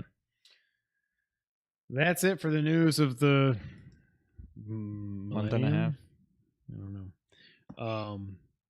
But it's not it for the podcast, Sean. Do you know why that is? Why is that? Because it's that time of the week, month, whatever, when we play the It's the Back of the Box Challenge. If you didn't know, the Back Box Challenge is what we play every time we actually podcast here to end the podcast. What we do is we read we take a previously released retail version of a game, flip that joker around, read the back of the box to the other player, and bleep out any pertinent information that would give the game away or make it way too obvious. Then the other player gets to ask some follow-up questions to try to see if they can guess what the game is. That's the Back of the Box Challenge. That's what we're going to do now. I had the brain fart in the middle of that because I remember last time I was like, I don't need to explain this anymore. We're 110 episodes in. I don't need to explain it. 111, whatever it's been. It's probably true. Now, I have a hunch that we have the same game. I'm just going to say that. I don't think we do. I thought we did, but then... Did you change it? No, I didn't change it, but I think now I know. Well, then let me just go Although first. now I'm forgetting what I thought. What? I'm forgetting what I thought you were going to do. All right, well, I'm just going to go first because mine's super easy. Oh, now I know. You already know that you want to guess it? No, but I think I know maybe what yours is going to be. You do. Only one maniacal madman can force blank to unite with his arch nemesis blank. Maximum Carnage? Yes! I knew it was that, or what was the other one? Separation Anxiety or something? There was, let me just read the whole thing. So it's Spider-Man Venom that Maximum Carnage takes. Only one maniacal madman can force Spider-Man to unite with his sinister arch nemesis Venom. Carnage! His deadly rampage is tearing New York City apart. Only wild web-slinging maneuvers, crush-dash-in combat moves, and superhero capitalized trademark also. Superheroes trademark. Allies can save the city from total obliteration. I'll show you. It's maximum mayhem. It's maximum carnage. Paint the town red. Look at superheroes trademark. Super space hero is trademark. How do you trademark superhero? Are you guys copyright striking us for saying superhero? Wait, Captain America's in this? What? It's the first picture. Captain America throws his mighty shield. Oh, I don't remember that. Well, all right, we need. There's a whole bunch of people. We need a game night again. Yeah, we need to play this. So, the X-Men are... Is this what you thought I was going to do? Not originally. I figured it was going to be Spider-Man. Yeah. I looked at Spider-Man 91 on the Genesis. I was like, this is way too long and way too obvious. So, I'm asking rhetorically. I need Mr. Shafani here. Unless you happen to know, but I'm not expecting you to know. Everybody knows Spider-Man. Pretty much everybody knows Venom. Years. I thought Carnage was right up there when this game came out. I feel like I never hear about Carnage anymore. Who is he? Yeah. Is he a person like Venom that was, or is he just pure I think he's a person. Nick, you got to correct this, or Ernie. Is there a person under there somewhere? Or? Because a lot of people thought, and everybody was an actually on the Venom trailer. It was like, actually, that's Riot. I'm like, I've never heard the name Riot before. No, I haven't either. I just don't know. I just assumed it was Carnage, but not as red. But that's good that they're saving him. I assume maybe he's in the movie, but hopefully they're saving him for the sequel. I don't know, but I assume there has to be a person under there because the symbiote. They did say symbiote, not that symbiote crap they were saying in the first trailer. That was just triggering me like crazy. The symbiote has to have something to attach to, so there's got to be. Yeah, no, there is somebody under there. Oh my God, Cassius Clay. That's Muhammad Ali. What the hell is Carnage's name? Oh, it's Brodus something Clay. with a C. Maybe it's Brodus Clay and the Funkadactyls. Let me see if I can figure it out real quick. Carnage official character is amazing Spider-Man. Carnage in the comic. Okay,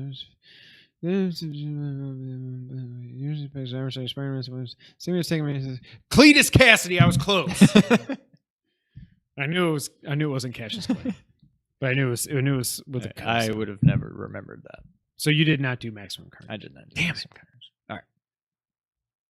That was literally the easiest game I've ever done on a show with all this accoutrements on it and stuff. But I was like, whatever. I can't think of anything else. Let's do Maximum Carnage.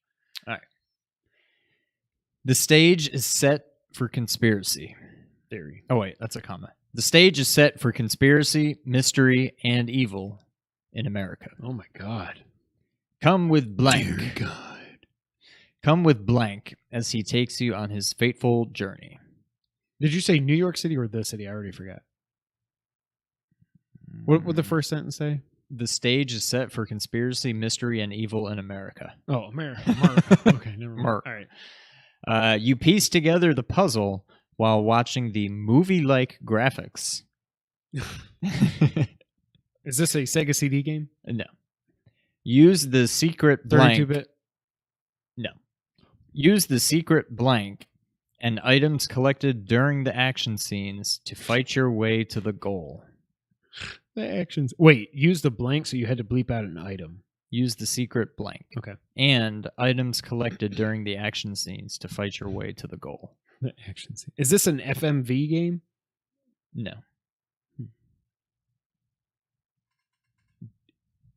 Are you done? Yeah, that's it. Do you fight dragon-like creatures in a base, which would be known as a dragon's lair? No. Okay. You remember Dragon's Lair? What did you say? Do you fight dragon-like creatures? Oh, in a dragon-like. I thought you said Dragamite. I was like, am I supposed to know what Dragamite Dragamite means? I don't know how to answer this question. All right, is this? You said it's not a 32-bit game? No. Is it a 16-bit? No. 8. Yes. With movie-like graphics? Are you serious? Well, what the hell is this? Is this licensed?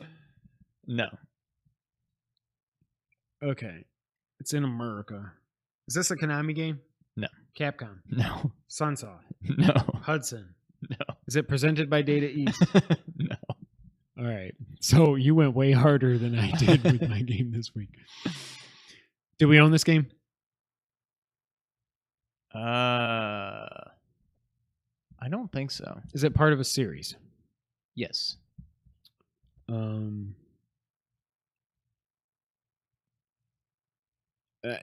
Just to be clear, it's an NES game. Correct. Okay. That is correct. All right. Movie-like graphics. Wait, you said it's not licensed? It is not. God, it sounds like it should be like an Indiana Jones game. Part of a series.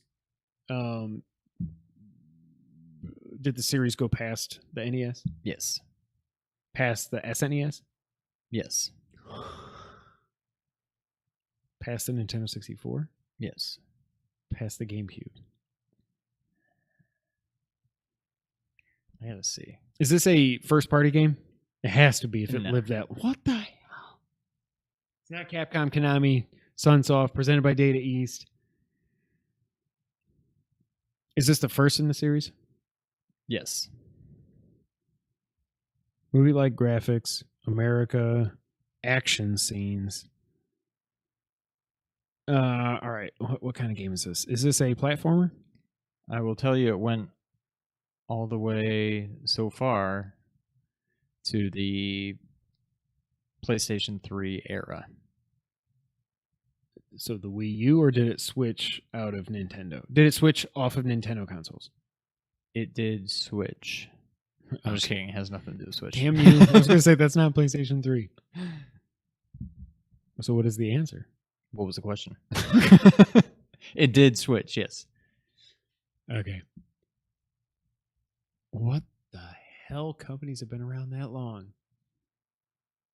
Oh, no. Nintendo. It's not a platformer, you said? I didn't say that. Is it a platformer? Not really. Is there platforming in it? Yeah, well, yeah. Yeah.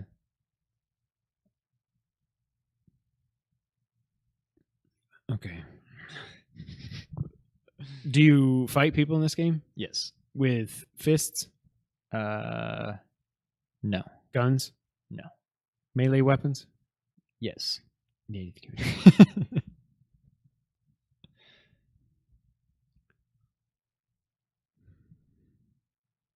Are you okay? I'm spinning my ring. I thought something bit you. God, I should have done a harder game. It's not licensed. It lived on to the PS3. Was this game on PlayStation 3 Yes. and Xbox 360? Yes. Mm-hmm. I mean, the Wii? series was. Toe Jam and Earl Panic on Fucking 3. No. Ultimate Edition. Gosh, You're going to kick yourself when you figure it out. Can you read the back of the box one more time, please? I can. America. The stage is set for conspiracy, mystery, and evil in America. Come with Blank as he takes you on this fateful journey. You piece together the puzzle while watching the movie-like graphics. Use the secret blank and items collected during the action scenes to fight your way to the goal. Is the name of the character the name of the game? No. Is the name of the item the name of the game? No. Oh, damn it. Okay, keep going. Oh, that's it. it. God! Let me see if there's like bullets or something. There's I can read. nothing there. It's just movie graphics and action scenes. And it's not licensed. There's a few bullets. One of them is blank action. The other one is Blank's unique. At this point, I can say that. Blank's unique cinema display system develops the Kodak? story stage by my stage. God. Is this a Ultra Games game? No.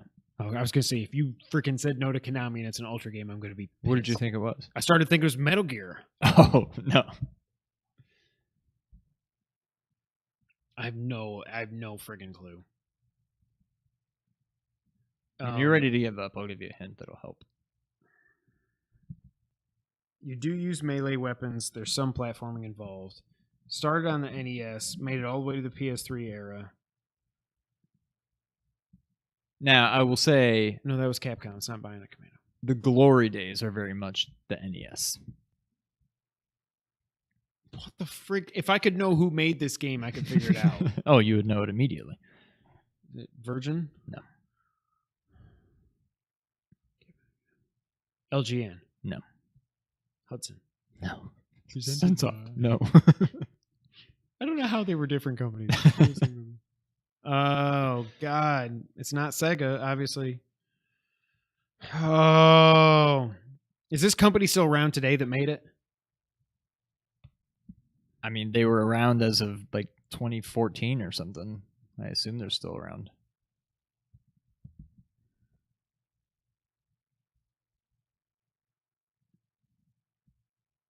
What is the first letter of the company that made this? T. Tengen? No. No. I don't think they're around anymore. Te, tu, te, to, tu, te, the game company, that game company, the ta ta ta ta ta ta to I don't have any friggin' clue what this game is. I mean, you know this game. When you're ready to give up, I'll give you a hint. Give me a hint, because I have no friggin' clue. It's been mentioned on the podcast today. What the? I mean, we didn't spend a whole. But I mean, it was brought up. It was mentioned. I don't know what the hell. I don't know what it is because it's not Capcom. It's not Konami. I mean, it's not Nintendo. You said it wasn't. Is it Nintendo? No, it starts with a T. Oh yeah.